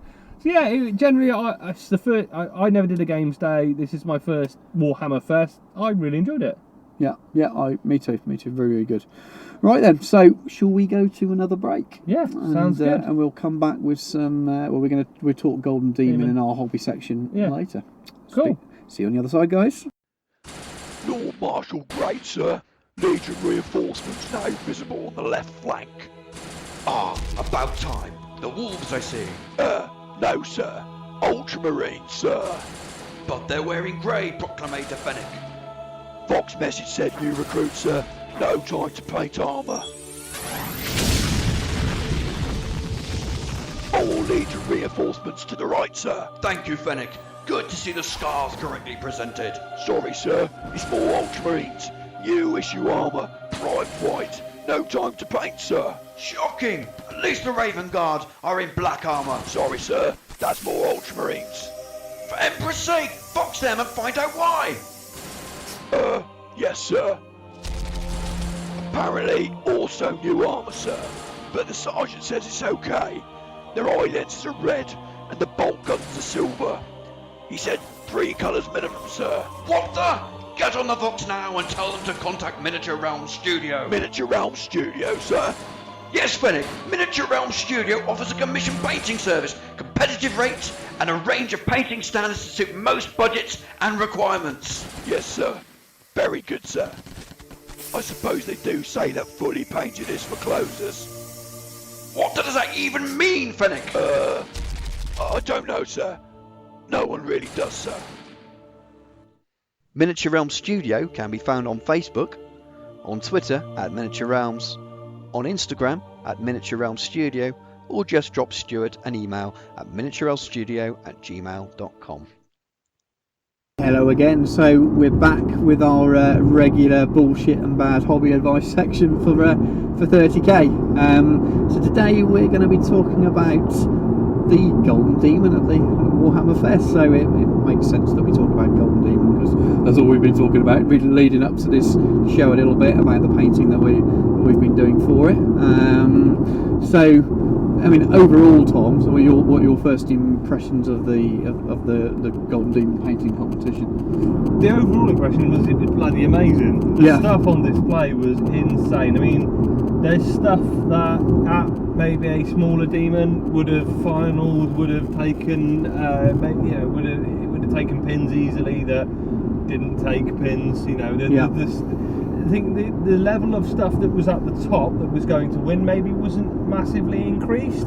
There was still the percentage of it, but it was the stuff around the finalist pins that was where there was a lot more stuff that you thought the competition to get finalist pins is incredible. You know, the average level has come up a lot. You know, whereas before you go and say, well, yeah, I can see the 5, there's 10 models in the cabinet. I can see the 5 that aren't, the 4 that aren't going to place, the 5 that are going to place, and probably the 2 or 3 that are going to place. You're going, there's 10 models in that cabinet now, and actually 9 of them are going to place. You know, and there's only 5 finalist pins that can be given. You know, so the competition to get, while the 2 that were going to win will still stand out. It's the difference is what, you know, that competition for a finalist pin. Yeah, I would agree. I think we met up with Liam right at the beginning of the day, and he'd just put his entry in, hadn't he? And we were queuing up to put ours in. And the first thing he said is that, wow, the standard is really high. And as I said earlier in the show, one of the things that sort of inspired me to enter this year for the first time ever is that seeing the pictures of some of the people that got pins last year made me think, you know what, I think I've got a chance of maybe getting a pin. And after we dropped our stuff off and had that first walk around, we quickly revised our target. Yeah, my confidence had completely gone. I thought that, you know what, the minimum standard here to get a pin looks incredible, and I don't think I'm you know, anywhere near that. So we walked around and we went and did something else, and we came back again and walked around, and Liam was really nervous, and we were looking at things. It's very hard to see. These cabinets are all, it was the same back in the games days. I think the cabinets are just rammed full of people. The lighting's bad. It's soft yellow lighting from spot lamps in the cabinets, so they're not very well lit. The Forge World display cabinets they have on their tables are brilliant. Well, they're lit by LED white light, and the lights are at the side. These are spot lamps in the middle. These are probably the same cabinets they've been using for 20 years or something, so it's not the best place to look at the models either. But the impression we got is the standard was very high, and there were very few things that you could say, yeah, that's not going to place, that's definitely not going to get a pin. There's always a few like that, and it's not knocking anyone's painting, but there's always a few you know straight away, and there might be a new paint. There was one model that we saw in the cabinet that we knew was. Well, yeah. But fair play. Do you know what? If you everyone's the balls taking part and having a go, and that's the whole point. Do you know what? I was quite nervous going and handing it in. It takes some balls to go and put your model in that cabinet and say, I feel like my model belongs with these models. This is something I've put a lot of time and effort into, a lot of investment in, a lot of pride in, and I'm going to put it out there. You know, even if just the balls to put it in the cabinet says something. You know, so whether you are going to win or competing, just entering because you're proud of what you've done, it takes some fucking balls to go and put a model in the cabinet. Yeah, I quite agree, and it was we sort of went away, and I was resigned to, I need to try a little bit harder to get a pin next time maybe, and we went and sort of enjoyed the rest of the day really, didn't we? I didn't really think much of it, and then when we went to collect them at the end of the day, I was very lucky and I got a pin for my Ogrin and World Eater diorama. Jewel, sorry. You can now join my ranks and say you're an award-winning Heresy painter. See, I've already achieved some painting awards. So. No, award-winning Heresy painter. Heresy painter. See, I had that over you for a few months. I've won an award for a Heresy model. I think you may have won proper painting models, proper painting competitions from proper things, but I don't class finalist as an award, but I got a nice little pin badge that says that I made a cut, so I'm happy. That was all I was hoping for before we got there. I didn't think it was going to happen, and I was very happy that one of the two things I entered made it. But I've also realised that I do need to put that bit more time in and that bit more preparation next time. Because I think it was a close thing when I even got that, and that would disappoint me if I wasn't pushing for a pin, because everyone had moved forward a standard and I hadn't. So it's definitely given me I knew how good some of the work was, but the volume of stuff at a high level it's definitely, that surprised me, and I think that's going to make it harder and harder for people to get pins, which is a good thing for overall standards in painting. It just goes to show how good the quality is in the painting and the hobby. We always mock on about grey plastic marines and stuff, but there is a the hobby is strong. There is the amount of entries, the amount of people pushing, and the amount of people painting. I mean, everything in that cabinet, the majority of people would be happy to be able to paint to that standard. Yes. So everything in there, it's not like you got 20 models that are like a basic tabletop and 5 that are clear winners. You had 20 models that were all in with a shout of finalists. Yes, there were definitely models like the Nagash that took the Slayer sword. That was clearly head and shoulders above most things in there. But everything in that especially in the Nagash category, the diorama category, everything in there had a shout of finalist pins. It was worth.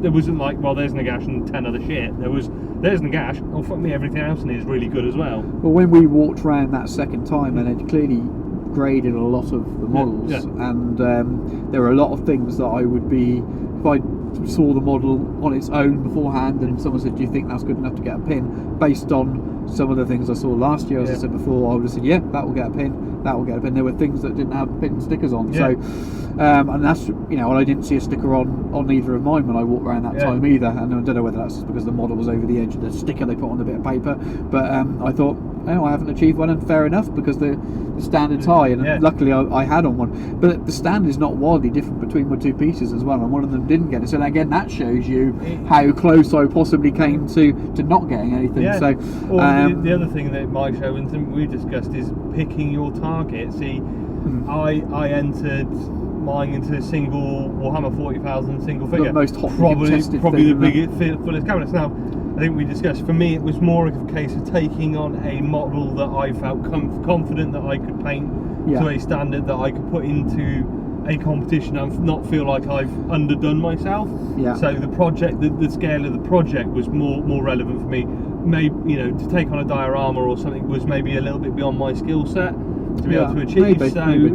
It worked for me to make sense to do that model. But my target, like I said, was achieved when I handed the entry form in and gave him my model. That was what I wanted to achieve from this.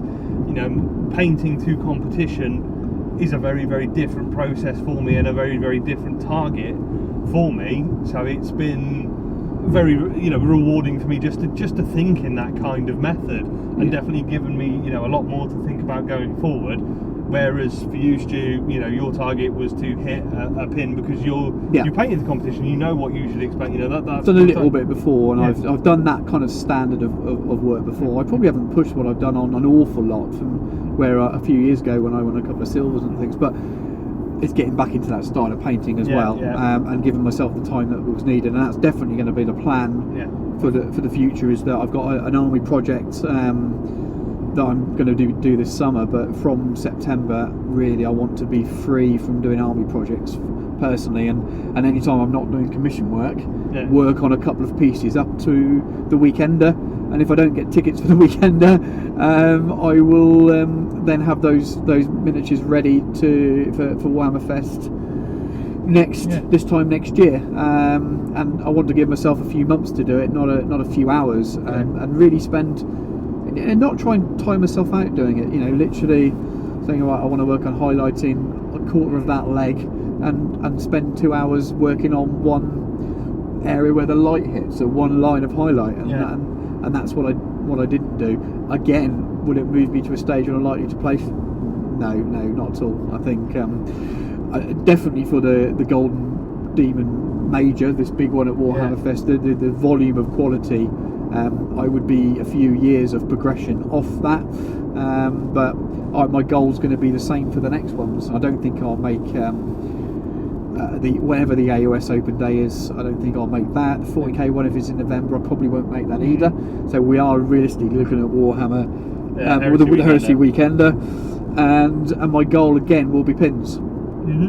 Because again, if I'm just not going to be at that standard in that short period of time, but to improve, not just to get pins, but to improve. So to confidently feel like learn new skills skills and improve. My painting and non-metallic metals is something I want to work on. Which is, I've always stopped. I've never pushed myself so much with that, because I enjoy true metallics, and I enjoy working well with true metallics, and that was probably the strongest part of my Ogrid. Was the steel effect I did is quite a lot of tone to it, and it came out quite well. So it's always kind of, you know, that's something I know I can do and I'm quite practiced with. It's always a challenge to move away from doing something that might not look as good as that. But I'm definitely, we bumped into Cy, didn't we? Yeah. Cy Davis, and Cy's done the MKA non-metallic course recently, hasn't he? Yeah, he did a couple of months ago with Mr. Wardle. And he's been practicing that, and he had a couple of entries. I don't know how he got on in the end. We haven't seen him at the end. I would be extremely surprised if he didn't get a pin and I did, based on the quality of his jewel and my jewel. Yeah. So I'm assuming he did. And he's done some brilliant non-metallic style techniques on those. And that's my goal, is to practice doing that, whether that's on armour or wherever it happens to be. So one of my pieces may well have non-metallic on for Warhammer Fest. So I'm saying it now. One of them might not, because I don't know what I'm going to do, but one of them I'm going to try and make sure it does. Really enjoy. The only thing I don't like about the whole Golden Demon thing, there's nothing they can do about it, is I really wish I could spend a lot more time getting closer to the cabinets and seeing those models, because there's nothing beats seeing them in person. I think if you're patient, I mean, one of the things is we wanted to do things as well. If you're patient, you can see everything in the cabinet, but you would probably need to allow an hour to get around the cabinets by the time you've let people move by, or by the time you've let people move by, and it's going to be the main, because the thing is, you're not going to see not everything's going to be in the cabinet till 12. You've got to spend 12 till 1 working your way around the cabinet, which is going to be peak time as well when everybody's there. You're going to have to be really patient. It's going to be quite a dominating thing you're going to have to commit time to do. I think if we were, as I say, it wasn't just the one day, we would have maybe done that. I do get frustrated with not being able to see for 2 or 3 minutes because someone's standing in front of you, and I tend to move on to the next cabinet. But you're right, you do need to kind of persevere and do it. I wish I could be on the other side picking up the models and having a close look. If they give me a couple £100 and a couple of days with their cabinets, I'll rewire and relock. And I'm not a very good electrician. They could just change the bulbs and make a huge difference, because they're standard spotlights, aren't they? That you get in your kitchen. Yeah, they're warm yellow halogen lights. Just go and buy some cool white LEDs. That would make a difference, but they also need to bring the lighting to the edge. They could leave the lights where they are and add in a strip of LEDs around the outside, just around the top of the outside edge of the lights, and that would do it. Then at least for the top 2 shells, it'd make a big difference. It'd make a big difference. You're always going to struggle on the bottom shelves because light isn't going to penetrate that far under the shadow. But I mean, my Forge Lord was bang in the centre of the display cabinet, and even that was lit pretty poorly. Yeah, I mean, if I hadn't seen that's the thing that we've seen pictures of each other's work. We've probably got a better idea from looking at the pictures. But I still haven't looked at yours closely. Unfortunately, it's in bits now, isn't it, Tom? So fucking idiot here. Got it in his bag. He's been so careful. Do you know what I said to my wife when I put it in the bag on the kitchen table yesterday? I said, if you move that or touch that, I'm going to kill you if you break it. And what did I do? After fucking packing it away, I sat down on the chair, leaned back, fucking heard the pop, and I sat on it. Fucking idiot. I think you were just thinking about having a refresh. When we realised that the display so when they were doing the awards at the end, it was very late, wasn't it? It was an hour behind, and they were, which kind of suited us because we were half an hour late getting there. Yes, but we were sitting around waiting, and they looked like they had technical issues. Yeah. So none of the winners' names went up on the board, and then you often have the picture of the model, I think, so you can kind of put model to face and name. Yeah. So we're not going to read out a list of the winners because we're not entirely sure what they paid. No, we don't know who they all were. Their names were. We know Richard Gray won something. Richard Gray won. He won a Best in Show Forge World. I think he won something for his Night Lancer, but I can't remember what. It's really hard. So what we'd have liked to have done, and what I planned on doing, was taking pictures of the slides and the winners as they went up. So those that you were interested, we could report the winners. They're obviously going to go up on. There's going to be a few selected ones on the Warhammer community site, and they'll start updating the Golden Demon website with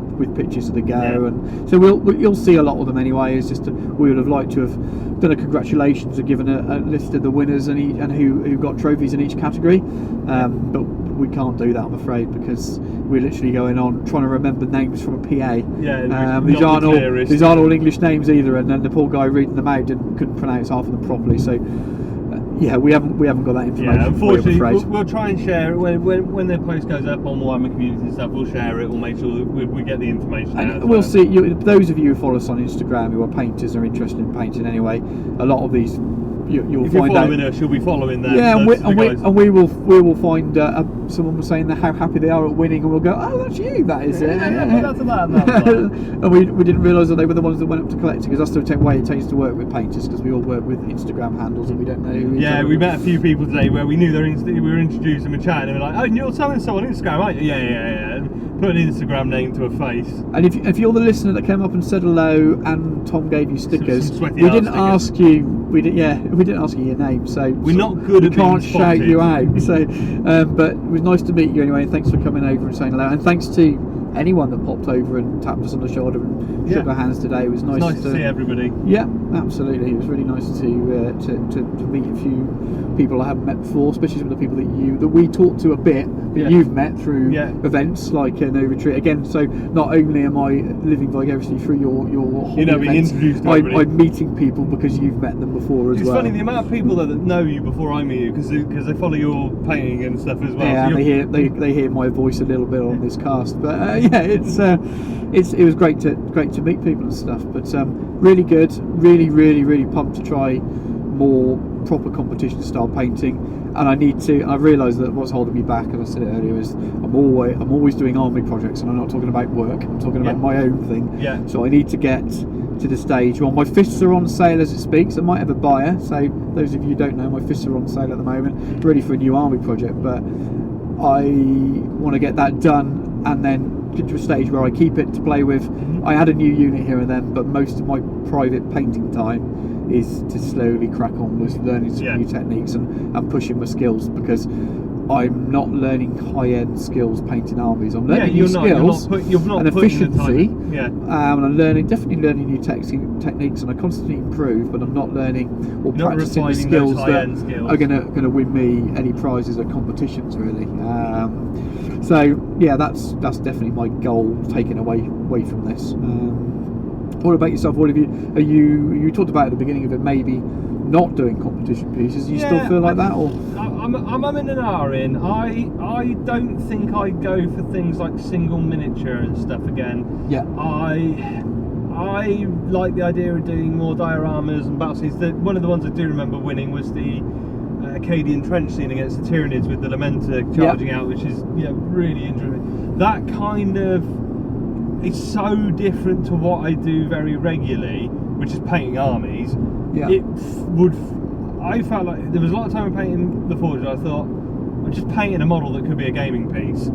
it didn't step away from being a gaming piece until I started doing the plinth and all the extra stuffs on it. Yeah. That it really felt like competition. Whereas I think if I built a diorama piece, it would feel from the start, the planning things, it would very much feel like something I'm putting out for a piece, and it would maybe enthuse me more, give me more passion to say, well, I want to get this done because this is a different thing to it. Like I've backed the Scale 75 Kickstarter for one of their new busts, and the reason for that is it's a very, very different thing to paint, and it's going to break me out of. I mean, I'm an army painter. I smash out armies. I mean, I've smashed out 3,500 points of Ultramarines in 12 months. You know, that's really where my skill set is is being able to produce a reasonably high-end level in volume. I mean, I've painted 50 odd infantry in a year, you know, to a reasonably high-end standard, you know, something I'm happy with. On my goal's always been, I want to put an army down the table that I'm fucking proud of on the table. That's where my goals have been. So it needs to be something that's separate from that, and maybe building a diorama and spending the more time on it to give me something that is away from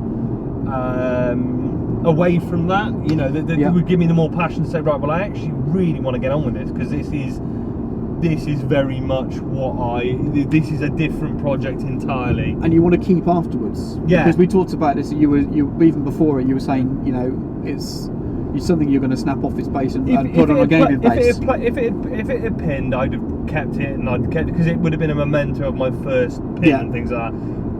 I'm not being funny, and this is not being disrespectful. It doesn't mean anything at the moment, other than a memory of me doing this. Yeah. Which I can keep it on and a game. Still have the model, I'll put it on a gaming base. It's still got that memento, because that's the one I painted for my first. Especially as he's now snapped off his base, and his arm snapped off. Yeah, and his backpack. So I might as well put him on a base, because it will be good in my army, and I'll enjoy playing with him. You can use him. Yeah. So it probably will go on a gaming piece. Now, yeah, if it had pinned, I'd have probably kept it with the pin and been like, that's my first pin. And when I get my first pin, I will keep it together. But whereas a diorama piece. And a diorama piece also allows, I will push on and do something that wouldn't work in my army. Yeah. You know, paint a very different scheme, or paint something very, you know, that is not my army, so that it gives me an excuse to do something different, to refine a paint scheme and work very differently. It will give me that, you know, push on to do something else, and maybe I've been very intrigued with a lot of diorama skills, you know, building a diorama and things like that will intrigue me more, and maybe, you know, I was looking at the water effects. Definitely fun building up. While it wasn't a diorama, my duel has got elements of that too. There's a bit more space to play with, and it's definitely, even my Father Bowman has got a quite a little bit of water effects and stuff like that. So to do that on a larger scale is really fun, and it definitely makes you want to keep the model afterwards. And I did that deliberately because I didn't want it to be something that I ever wanted to use in a game. I bought the Bowman. When you buy him, Heresy gamers, when you buy him, he comes with a guy on foot and a guy mounted. So I knew if I ever wanted to play him in the game, I'd need the guy on foot anyway, and I bought him separately on eBay. So I deliberately didn't buy the full GW pack, because I thought, well, I'll paint this as a display piece. It'll never get played with, but it won't matter. Because I like to budget, and I'll think, well, if I can make it do both. And I got so many Ogrins in the end that I bought 9. I was never going to run 9. I've got 8 left for my army. So I was deliberately, this is going to get stuck to a display plinth, and he's going to stay on there. And I keep it as a record of where I was at the time. And hopefully I can look back on it in a year's time, 2 years' time, and see how the standards have moved on. And the competition pieces, Games Workshop, but competition pieces I've got before, I've improved since then, and I keep them with their little awards next to them in my display cabinet, and it's just a kind of a record of the things I've done. So but I can see how a diorama was something good. I also think, you know, this is in hindsight now, that you might have been better off doing a tank or something, stick it on a display plinth, because it's probably the area you're most comfortable with. And but you again, might have had more. This is hindsight now. You might have had more chance of picking up a pin with a tank than you would with it may not have again, I thought this, and I thought, would I be motivated because it's not going to push me at all? Yeah. Whereas painting an infantry model to that level, so I deliberately picked something with a head, with a flesh, because I knew it's not something you normally. and it would push me, because if I just painted, I could have just got banged a rhino out, boom, done. Thank you very much. If it had pinned, would I have felt like I'd have achieved something there? Because it's. Yeah, I think I think enjoyed the challenge of pushing if you myself. got a pin for you would have deserved it. I think. Yeah, but I'd have felt like if I'd have pinned with the forge rod, I thought, well, I have really pushed my skill sets there on a model. But yeah, hindsight, unit selection. I know when we talked with Sam, we had Sam on talking Golden Demon. Category selection is, if you're really hunting a pin, category selection is key. There were definitely some categories that were much more fiercely competed. 40k vehicle as opposed to 40k monster. Large. And there was large model versus vehicle. You've got Contempted Dreadnoughts in large model, and Leviathan Dreadnoughts in vehicle. So if you can choose, if you're able to choose, I think you are. It looked like you'll be better off. You got more chance of finalising by picking a large model. Had half the entries of vehicles. At least it did when we were looking at the cabinets. There might have been things that we missed. Same with units as well, especially AOS units. That seem to be less models in there than some of the other categories. I mean, and that's not knocking the standard, because the standard in there was very good. But when you're being judged against 20 models at a similar level, or 5 models at a similar level, it's just percentages, you know. You think I still don't know how they choose it. I mean, the Lord of the Rings is just one big category, and the only place you can put them in is the Lord of the Rings category, or the open. Yeah, see, I could have put my if I'd have finished my troll, would have been sat next to yours, and it's a model twice the size, and the base, you know, I think I had an 80mm plinth for it, and you were on about 40mm plinth. So, and I picked a very small model. I think to do a small sort of a mounted or a foot model in Lord of the Rings, you have to be extremely precise and extremely refined, and the style of because a lot of Golden Demon is about your painting matching the ethos of the game, of the unit, of the style of the environment, and so you see a lot of kind of very intricate, subtle work on those Lord of the Rings pieces. So I'm not surprised that something is probably similar standard to my Jewel in some ways, in terms of my brush skill, didn't place because it doesn't match the style that was required in that area. So I'm it's a lot more subtle style, less stylized in Lord of the Rings than maybe say 30k and 40k and Sigmar.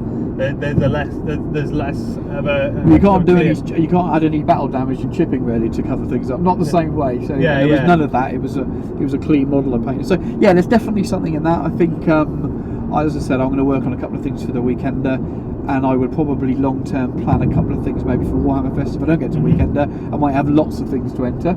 I may well do something different. I may well pick something like AOS unit just to push the discussion. Well, I've picked up AOS Skirmish because it was from Chip. It was £4.80, so it's there to have a go, and we might well play a game for a laugh one day. And I think there's some armies that'll only need 5 models between 12 and 20.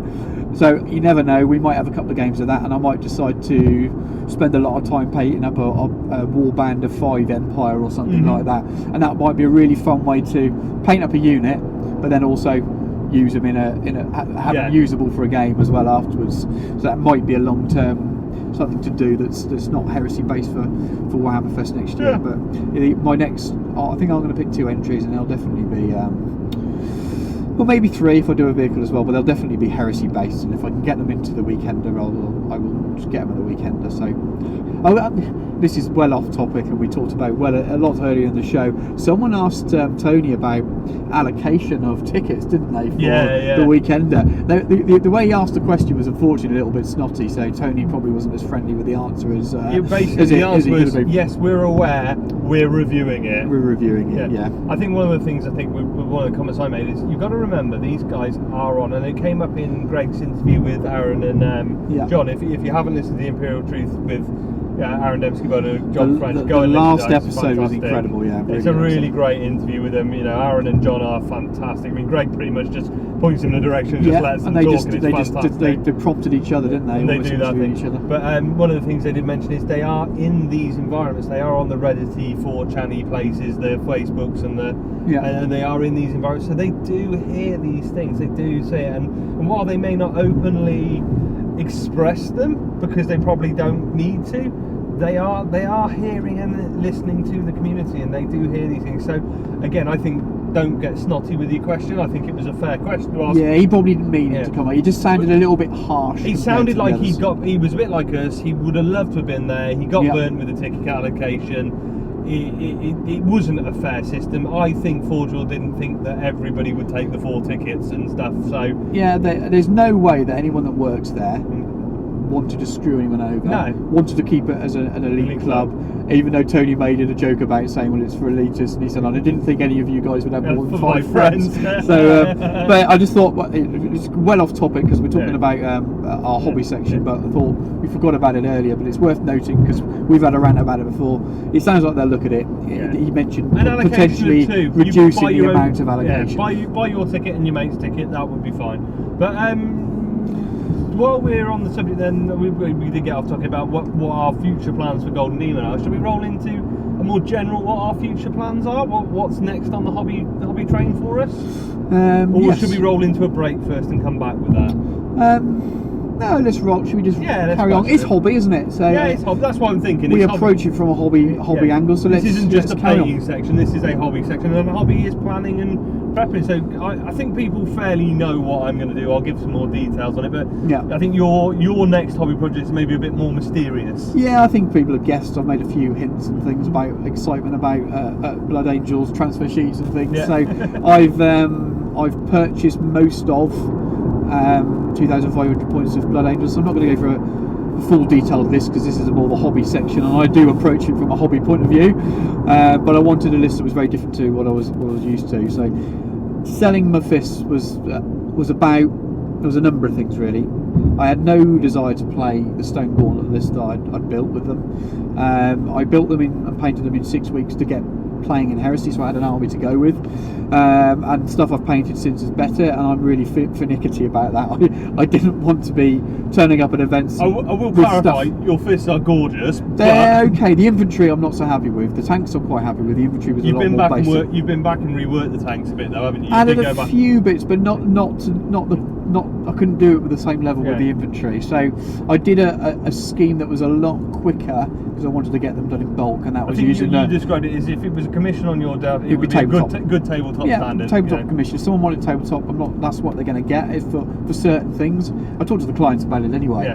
So if you think the fists are gorgeous and you're thinking about an army commission with you, there you go. There's a good example. That's one of the options. There's the level you're going to get with tabletop. Well, no, again, it depends on the style. And I used the hairspray method on chipping them. And I would do it differently now, not because I dislike the style, because now I would spend more time. Yeah. So you can do a tabletop commission with me. Advert continues, and I wouldn't necessarily do that style if that's not what you wanted. Yeah, there's the level of it. Yeah, that's there are a number of levels under tabletop, and you pay more depending on the level of detail you want. Something. But anyway, I'm selling them on because while I was happy with them, I'm not enthused by the way they look. You've no desire to put them on the table. I don't want to put them on the table. I know that I'll have fists again. I know Dawn's coming out now, but I know that I'll want to do fists when we hit Siege. May well. And I know that I'll just start a new army, so I'm not going to use these models anyway. Yeah. So I thought, well, what am I going to do? I need another Legion army. So while I was enjoying the Solar Orcs, building them and painting them, I do want Legion. I would be sad without a Legion army.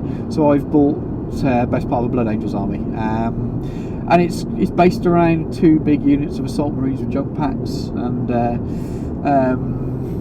what else have I got in there? I can't remember. Terminators. Yeah, there's a few Terminators and a Spartan sort of put it. Yeah, it's kind of first wave jump pack Marines, it's second wave speeders and bikes, and then a kind of a reserve. I still like Spartans, I'm afraid, people. I know that's not super themey with Day of Revelation, but yeah, but it is. But they didn't all. Not everything was jump. The Blood Angels in Fear to Dread. One of the best bit is them rocking through demons stood on the top of a mastodon, Yeah. smashing people to death. Yeah, exactly. So it's I think you see a lot of Day of Revelation where people go full kind of drop, Yeah. and this is kind of a bit more all rounder, because I like that, like an army that can take on different things, and some Tartarus in a Spartan is a kind of a, once I've lost hopefully not two of my assault squads in the first turn or second turn, at least I've got, the game's not over, I've got a second wave that I can bring which in. is actually one of the things I've seen a lot in games with Day of Revelation, and Johnny from the Sons of Heresy will tell you. Yeah, all or nothing. The first 2 turn punch is brilliant, and like I think he was saying, if his Leviathans come in and perform well, he'll have a good game. If they don't, they don't, and it's he knows how his game's going by the end of turn 2. Whereas I think your list is a little bit more. It's not. You've not walked away from what makes that Blood Angels army a Blood Angels army. That's but right. You've definitely got a list that, while I don't think it maximises its massive efficiency and it's going to be the super list, it's going to give you a list that you're going to chuck it on the table. Yeah. It's going to play like a Blood Angels army, but you're going to be able to.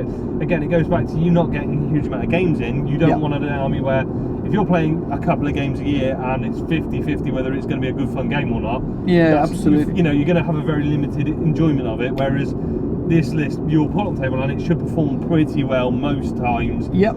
It's not gonna smash everybody in the face every time, but you should be able to play 5 or 6 turns fairly confident that you're going to have a good fun game and be able to play with it. Yeah, and it's only the first level purchase as well. I always buy more, so this is like the first two 5, but I've still got to pick up a couple of bits. I've got to pick up a new Spartan, because rather than stripping my one with half the fist, that's going to be sold. So as it speaks, it's not sold, so if you're interested, ask me. Hopefully it will be sold by the time the cast is out, but I've got to pick up a replacement Spartan and some bikes now, because I adjusted my list slightly. It's also got a Derrideo at the back, because I love the model, and that's a good sort of, I needed to give good myself some, it's a good long range support and anti-air cover for these drops. It all makes sense thematically to me as well. So you've got that first wave assault troops, second wave fast attack stuff with some supporting fire behind, and then you've got supporting fire behind that, and one of those things is a Spartan with only 5 Tartarus, but with some Terminators that could potentially roll in and plug a gap. If one of the scoring unit, it's another scoring unit as well. So it's just it's got a little bit of flexibility. And when I build it further with other units, I'll build it in a way that I'm going to buy a couple of dreadnoughts, so they'll be good for ZM games and things as well. And that was the other thing, wasn't it? I completely forgot, because we've been playing with this for ages. 10 vets in a Rhino. That was the second part of the third wave, the kind of trundle up behind. So potentially 4 scoring units.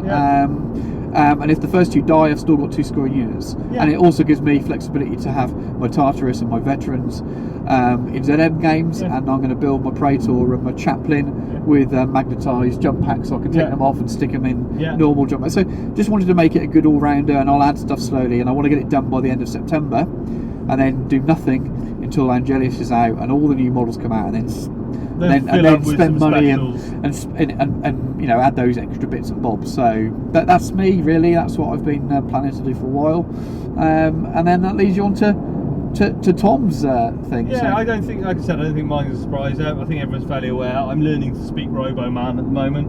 I'm going balls deep in the Mechanicum. I mean, my thinking for this is I've painted, since I got back into 30k, 40k 3 years ago, I have painted 3 Legion armies, 3 Space Marine armies. I have painted power armour no end. So one of the big criteria for me was I'm not doing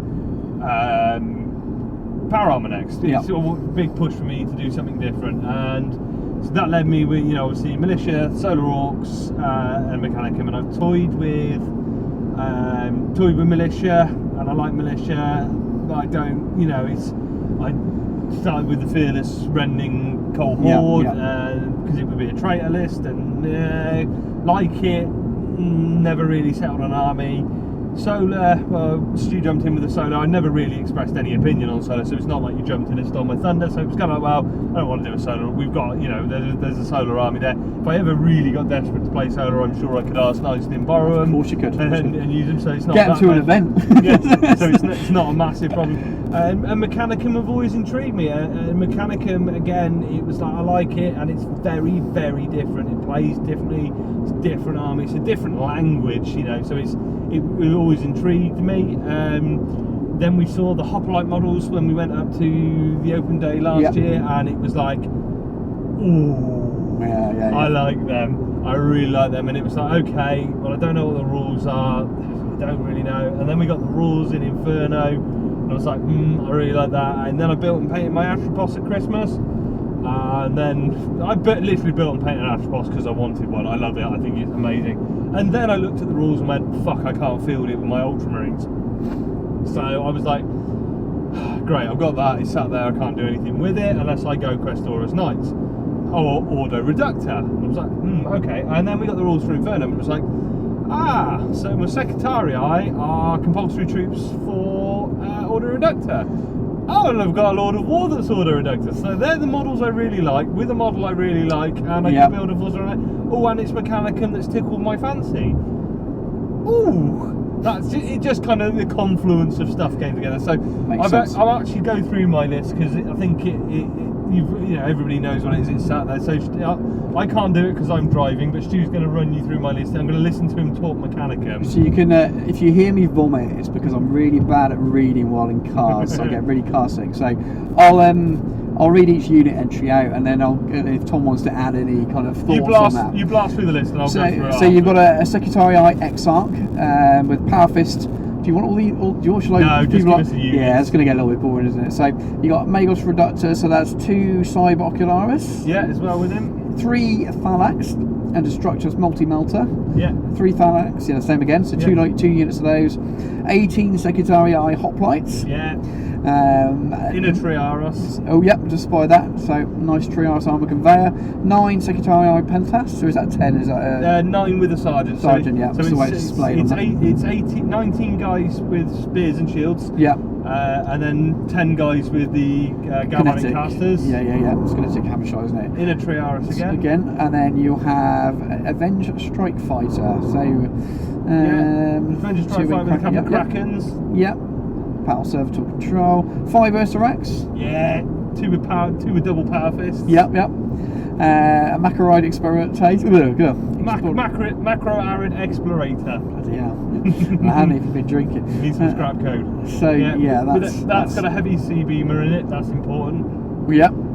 So 2 sponsored mounted radiation engines, so clear shield. And then you've got your Sarastas Knight Atropos, which you've been trying to crowbar into this for a long time. So that's the list. It's very small. It's again, Order Reductor. People are probably screaming at me because I've only got 4 tanks in it. Because Order Reductor tanks are scoring. Yep. So I could go tank heavy and do it, but it's almost. This sounds bad. It's Order Reductor because it allows me to take my compulsory troops and my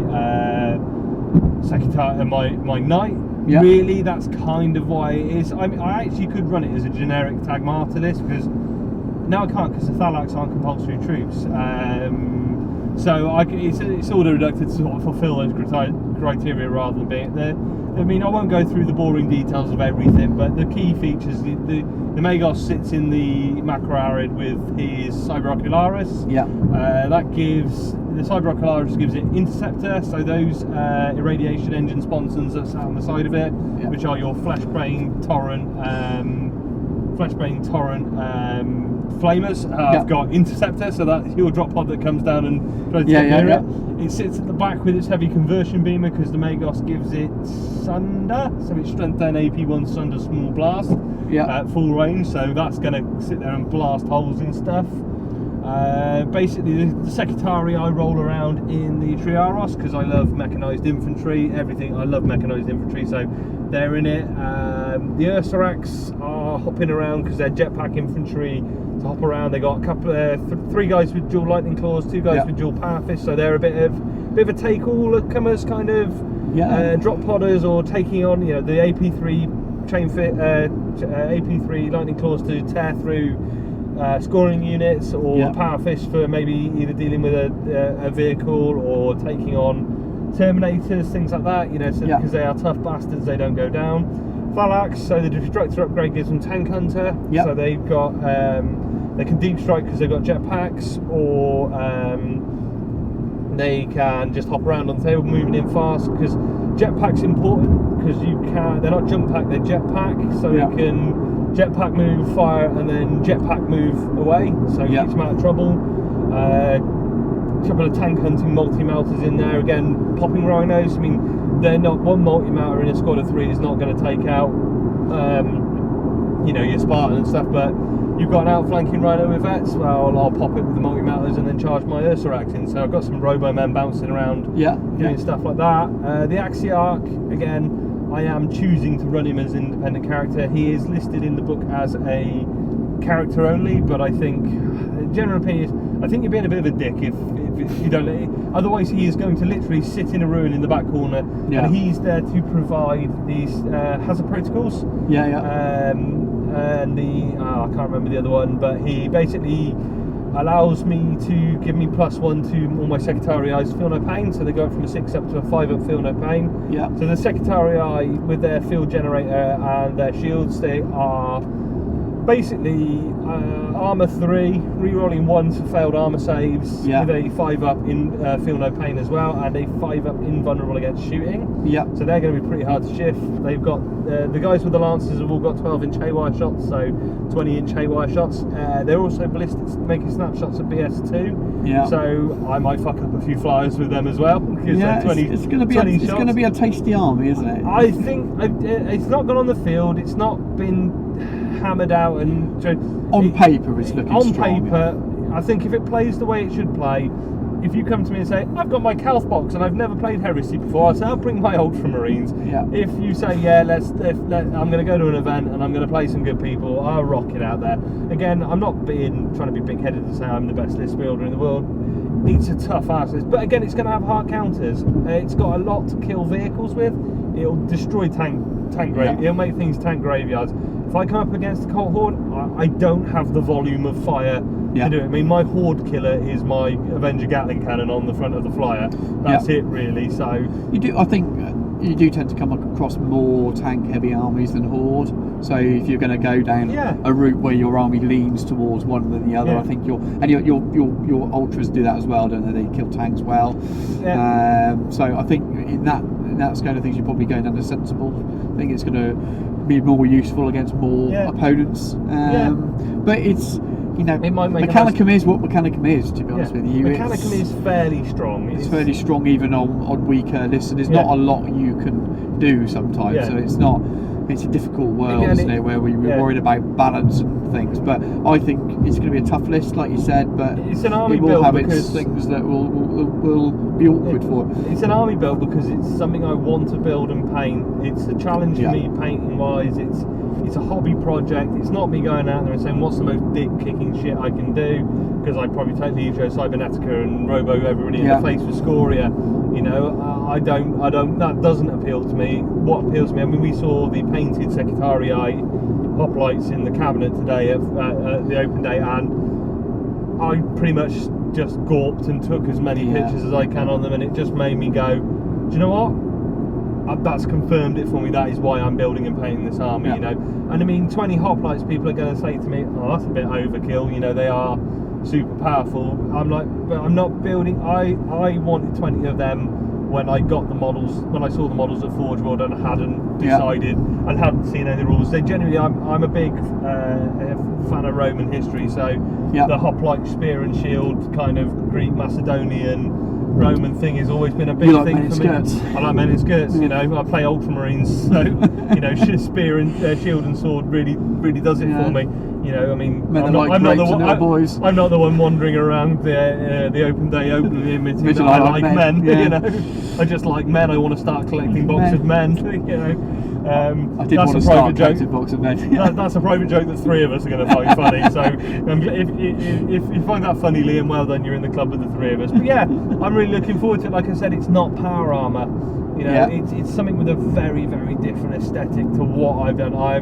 I'm doing a white and copper scheme. You know, it's going to be very different for me. I'm going to be pushing myself to do a lot of things I've not done. I'm pushing the basing, pushing many things that I've not to really take me out of my comfort zone. Yeah. Because I don't need an army for the table. I've got my Ultramarines. I've got 2 or 3 builds of Ultramarines now. When I've finished the bits I'm doing now, I'll have 4K. Yeah. And pick and choose. I will probably still, but if something nice comes out for the Legions, I pick it up. Maybe one of the Sicarian variants. I will still do the odd bit here and there because they are my main passion. But I don't need to go out and paint a massive army. I can take my time with my Mechanicum and paint the army I want to paint. It's no excuse now to say, well, I just knock the infantry out because I want to get them on the table. It's, well, no, I'm going to take my time and paint these Secretariat really nicely because I've got the time to do it now. I'm going to be basing my Secretary Exiarch off the Inquisitor Greyfax model. One of the things I talked to you earlier about, I really want to push my conversions and my stuff on, so I can really go into elements that I don't need to. Because again, the Marines, it was a case of I need an army on the table. I've got a nice Praetor model, which is a very simple. It was the Mark IV Command Praetor with a head swap and an arm swap. I changed his bolt pistol to a hand, so he's pointing his axe. So it's a Ultramarines axe, and put a cape on him. It was a very, very simple kit bash. Yeah. Because I want it out. Now I'm thinking, right, I want to get on. I'm going to be hassling Jack at Anvils of Connor about some green stuff tips and things like that. I've got the Mechanicum. One of the things that appeals to me about the Mechanicum is the ability to say, you can go out. They are not uniform. They are the identity is created from the Forge world. I can really go to town on it. You've got a lot more room for making up your own stuff than you do with the Legion, where the fluff is very much there for you.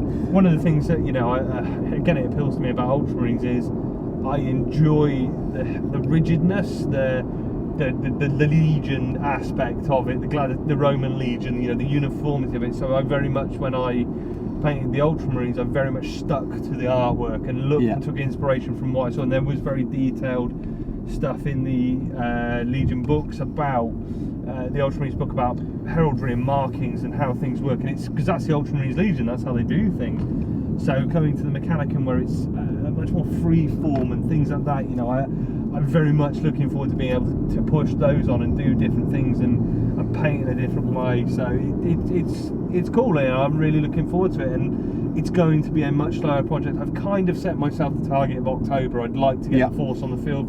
So bear in mind, I don't need to paint the Atropos. That's out on the table. Done already, that's a big help for me. I've got 4 tanks to paint. It is quite an elite list. I've got 4 tanks and 40 to 50 infantry to do. It's not a huge army that needs doing. It's not a 300 strong cult militia. The infantry will take you longer. Having just painted some Scutari for a commission, the infantry will probably take you a little bit longer than you thought. Yeah. Especially as I'm going to be trying stuff out, so I'm prepared it's going to take me long. The good thing is, I don't need, if I get to a point where they're not going to be ready for urination, I love my Ultramarines. I'm not going to be worried about taking my Ultramarines. I've got a Typhon and a Primarch, and I can vary up my list and to play very different styles of lists, so I don't need to worry. Some of it might depend how quickly you get this last few bits of Ultramarines that you've done. You were talking about earlier in the show, in the intro. Like I said, I've sort of set myself Gods of War. I want the Ultramarines to be done by mid-July, which is 6 weeks to paint 3 tanks and 5 dudes. So that's well within your realistically, depending on life over the next, I don't think I've actually got anything on for the next few weeks. We haven't got any events on or anything through this month, through June. So I should hopefully get some good time in, and I would like to have them all done by June. It might depend on budget, that I've got to go out and buy a new Land Raider. Yeah. So budget depending. I know plastic Land Raider is not exactly breaking the bank, but I have just dropped that Mechanicum army that I've said bar the Atropos. I've bought everything I've bought everything now, so I'm well paid up for that. It's taken a chunk of hobby budget to do that.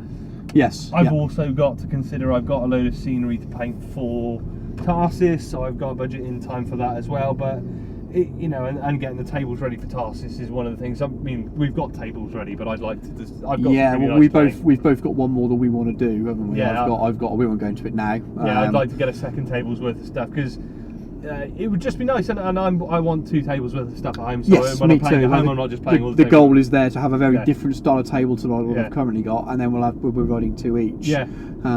So yeah, that's that really.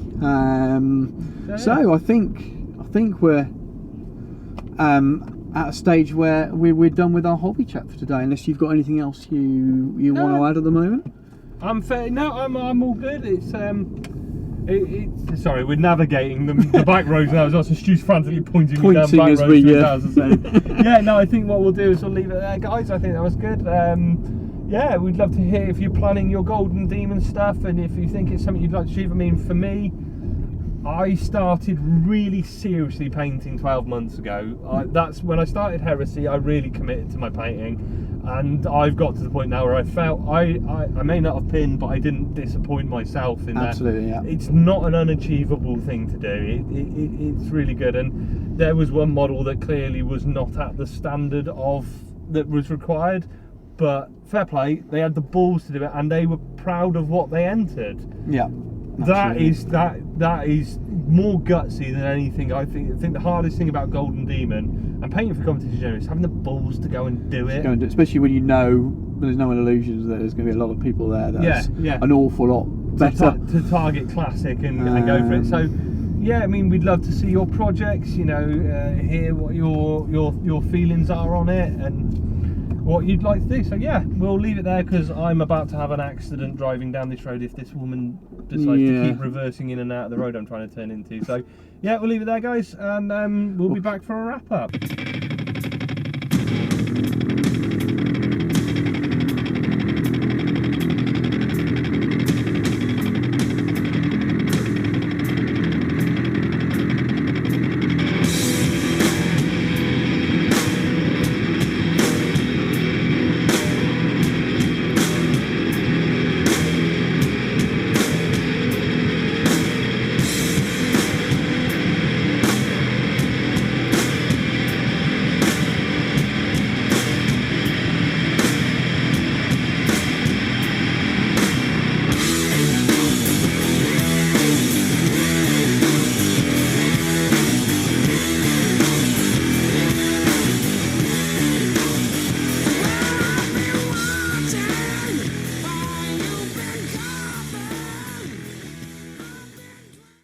Hello everyone, welcome to the wrap up. So it's the day after Warhammer Fest. Tom is at, I don't know where he is. He's away doing some running or something suitably energetic for him today. I'm sitting inside on a rainy bank holiday Monday, which is pretty standard for the UK. So I'm here just to do the show wrap up, do a few shout outs, all the usual stuff. Just want to thank you for listening to the show. I realise it was a little bit different this episode, so there's a lot of recording in the car. We don't normally want to do that kind of thing because of the sound quality, but we really wanted to make sure that we got the show out with the news from Warhammer Fest as quickly as we could. I think some of the news that we had in our main sort of section as feedback on Warhammer Fest was a little bit different. There was a little bit more information that maybe originally came out through social media. At least the clarification on 7th Ed rules basically being rebranded 7th Ed and without any changes. I think that will disappoint people, as I said earlier, but I think it's important that that's what it looks like it's going to be. Saying that, I had a very detailed email telling me that we were going to 8th, so who knows with Forge World these days. So yeah, thanks for putting up with the car noise on the opening section and on the Golden Demon section. We were in the car for the middle section, but we weren't going anywhere, so it's a little bit better sound quality. From next episode, the sound quality should get an awful lot better, much better than the usual Skype call that Tom and I do. So our wonderful sponsor Incom Gaming Chip has bought us a mixer for us to use. We've got that now. It's ready to go. It's very swish, very cool. Far better than we need for two people talking, especially all the bullshit we do. But it's very, very cool. We probably would probably do better starting a band with the standard of stuff we've just got. So very, very excited to use it. We are waiting as it stands on a couple of really nice mics. So the only thing that would stop us recording the next episode using this new equipment is if those mics hadn't arrived. But we're hoping they will do in the next couple of weeks, and our next episode should be Tom and I in the same room together, which will be the new plan from now on, recording on some proper recording setup, so the levels should be better. I'm able to put my fader up to make myself sound a bit louder. We can leave Tom's on level 1 because he's so loud. Funny enough, I probably sounded a little bit louder in this episode because the mic was a bit closer to me in the car. But normally he's much louder than me, so it causes problems with the channel that we get on Skype. Anyway, so there'll be less Skype calls unless we have guests on. Much more focus on delivering an easier quality for you guys to listen to. Anyway, so without further ado, I'll get on with closing the show down and doing some shout outs.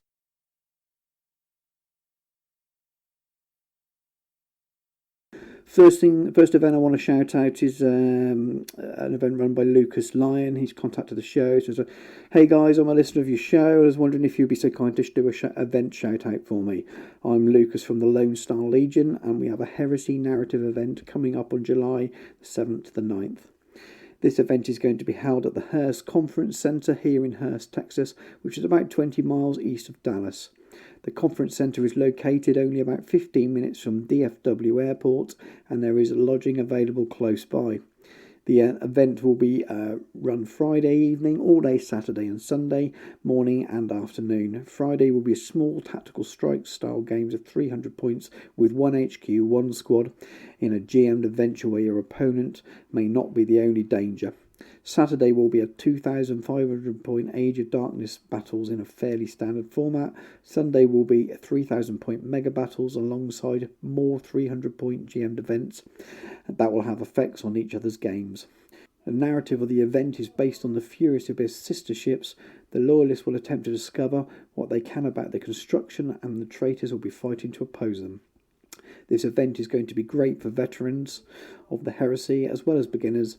The 3 days will be a la carte, as you can pick and choose what days to participate in. Players who haven't been able to get a full Heresy army painted will be able to participate in small GM'd games and influence the larger narrative, while players with the large vehicle and super heavy collections can participate in the mega battle. Event registration will be $40, and that includes entry into the con and the event for 3 days. There will be a cap of 30 players. So I'll put the links in the show notes for this. But Lone Star Legion Facebook page is Facebook.com/Lone Star Legion 30k. There's an event page as well. That's just a web page with a load of numbers, so I won't bother reading that out, but I'll put the link in the show notes. And there's also a link to a primer as well to do with Texicon 2017. So you can contact the organiser lucas.w.line@gmail.com. So yeah, check that event out. It looks really, really good. Looks fairly limited with 30 places, so but still a decent size if it fills up. So I can't see any reason why, if you're in the area and you're free, then why you wouldn't want to go down to that. It looks really, really good. Good narrative event. So the second event, so Sam from the Emperor's Path has asked us to shout out that event. This coming weekend we're recording something for Sam's Emperor's Path, a YouTube channel, so do check it out if you haven't already. Covers lots of 40k and Heresy gaming stuff, a mix of battle reports and chat and discussion and things as well. So Sam's a really cool guy, so check his channel out. But he's asked us to shout out the event. I don't think he's running the event. It's people he knows down in Portsmouth. So hi guys, hope you're well. We are running a one-day Horus Heresy narrative event down in Portsmouth on Sunday the 5th of November. Tickets are £15 for the day and includes 3 games. Information can be found here. There's a link, which again I'll post in the show notes. Tickets go on sale next Thursday, so that's probably been last Thursday as we're recording this. So they should be on sale now. Hope you'll find it useful and ask any questions. So yeah, Path to Confrontation 2017, 5th of November, £15 for the day for 3 days. Link will be in the show notes, and that's down in Portsmouth in the UK. Reminder, there's still a couple of places left, I think, for the MKA course at Incom Gaming in Cheltenham. So Incom's our sponsor. You'll find a link to Incom Gaming all over our Facebook pages and all over our show notes, etc, etc. So click the store there and you'll find the link to sign up for the painting tuition. You've all heard of MKA painting by listening to the show before, or listening to any Horus Heresy podcasts. Absolutely top-notch quality tuition, especially if you're looking to get into using an airbrush and painting in that more sort of gritty Heresy weathered style. Absolutely fantastic if you're new to that kind of thing and want to get the ball rolling. Tom's MKA painting, he's done the tanks course, and that really kick-started his painting just before he got into Heresy. Freddie and Jodie over at the Vanguard and Heresy have recently done 2 courses, so they've done the tank and the infantry, and that's basically 4 days with a gap in the middle for a day's gaming. It's exactly what's on offer in Cheltenham, so well worth doing. Check that out, and if you happen to be free for it, sign up, and that's mid-June, so not long now, only a couple of weeks away, so get on that if you think you're going to be free. I haven't got all the details here for this, but you've heard us shout out loads of times, and there's a link in the show notes. A reminder that there's the MKA charity raffle, so check it out in the show notes. Chance to win some fantastic painted miniatures there, and that brings us then on to the night raffle. You'll have heard this a lot, and I make no apologies for repeating it again, as I'm sort of heavily involved in it by painting one of the prizes. You're going to hear about it a lot from all the podcasts as well, because it's a great course. So I will read it out. So most of you know that last year Freddie ran a raffle to raise funds to support his son's fight against Duchenne. The raffle was a massive success, and the Heresy community managed to contribute a staggering 10,100 towards research. This goes to show the amazing strength we have as a community and the level of commitment we have to make a difference for all the little boys suffering with DMD. To follow on the achievement of last year, we are now going to run another fundraiser and a raffle to support the research for a cure. We have secured the same fundraiser page through Parent Project Muscular Dystrophy, so you can try and reach our new goal of another 10,000 this year. So I think if you go on the page now, the last year's amount of winning is still on there, so we're adding to that, I believe. Well, what will we raffle this year? How can we possibly top a Warlord? Well, thanks to the Heresy podcast community, Miniature Realm Studios and the Vangarian Heresy podcast is raffling away 3 fully painted night houses. Yes, you read that right, 3 fully painted night houses. So how do you go about entering the raffle, and what exactly is in each of the night house, I hear you ask? So, well, each night house will come fully painted. So Freddie and Jodie, as I said, have just done MKA course, so they're very freshly trained in using the airbrush by Henry and Mr. Matt Kane. Absolutely fantastic. So they've done MK courses, so they will produce the night house each that they're painting. I'm not MKA trained. I'm self-taught, so I'm not trying to distance myself from MKA. They're absolutely fantastic, but I know on a few of the podcasts that it's been read out that other MK as well. And the only reason I'm saying I'm not is I want to be honest. I don't want people thinking that I'm trying to jump on the back of the MKA brand. I'm not. I'm MKA painted, unfortunately. I'm trained, unfortunately. But I think if you listen to this cast, you've probably seen my painting on Miniature Realms pages and on our Instagram, etc., etc. And I'm sure you'll trust me to do a decent job of painting the night house that I do. So what's included? Cerestus Knight Atropos, Cerestus Knight Castigator, Cerestus Knight Archaon, Cerestus Knight Lancer, Cerestus Knight Magira, Questoris Knight Styrex, Acrius Knight Paphyron, Questoris Knight, the plastic one, magnetised with all the options. You can run an Error, Paladin, Crusader or a Warden. So there's 3 fully painted night houses, to be clear. So if you win, you have a chance to win one of those. Technically, you could win twice. I think the odds against that would be really tough. You could win all 3 times. So each ticket gives you 1 entry to win a whole night house. So to get a raffle ticket, you go to the same page as last year. Again, links in the show notes, but it's www.parentprojectmd.org site, and you'll be able to find the fundraising page, which shows how much has been raised, etc., etc. Once there, you just click the donate button and do a one-off donation of $35, writing raffle in the message. You are then entered into the draw for the night house. Each donation of $35 will earn you a ticket in the raffle, and the more you donate, the higher odds. So each multiple of 35 will get you one more entry.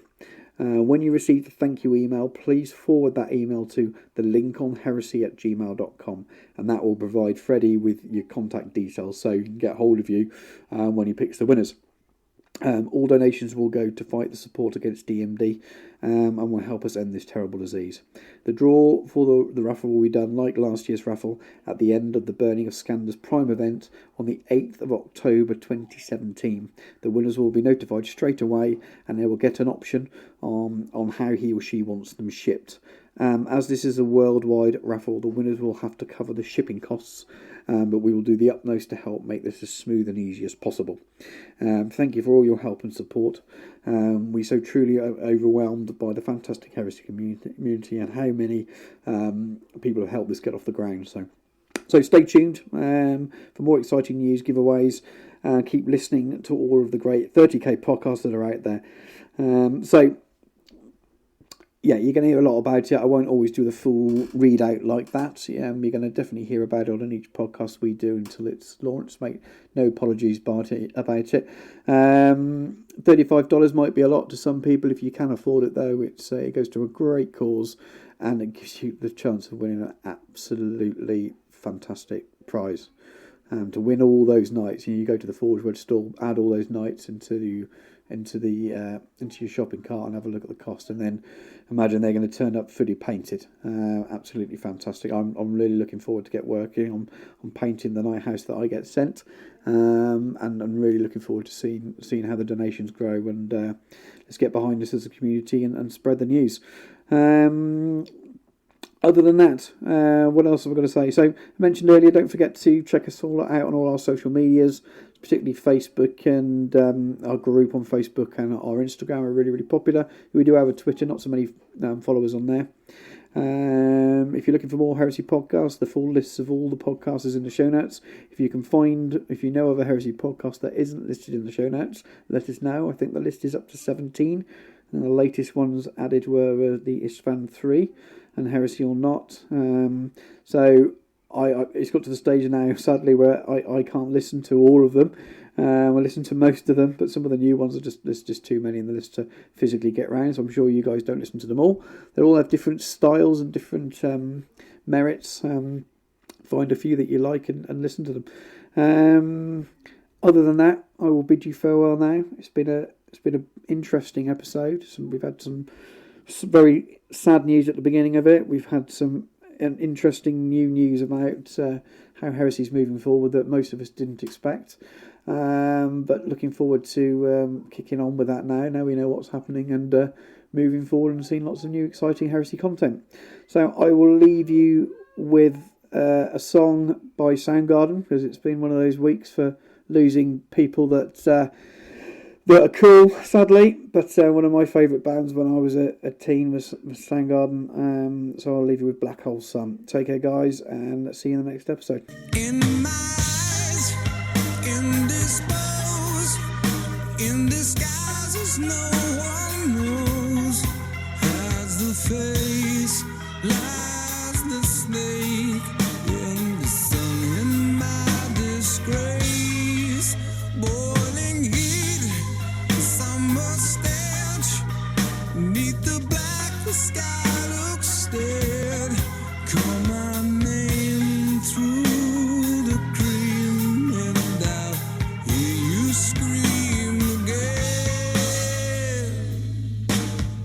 Black hole sun, won't you come, wash away the rain. Black hole sun, won't you come, won't you come, won't you come. Stuttering, cold and damp, steal the warm wind, tired friend. Times are gone for honest men, and sometimes far too long for snakes. In my shoes, walking sleep, in my youth I pray to keep heaven send hell away. No one sings like you anymore.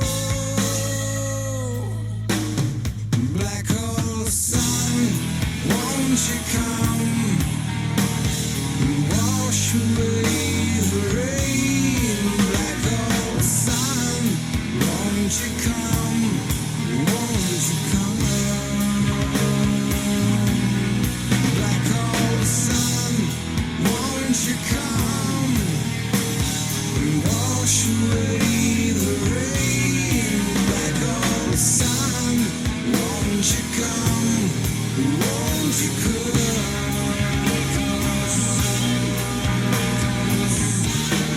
Won't you come?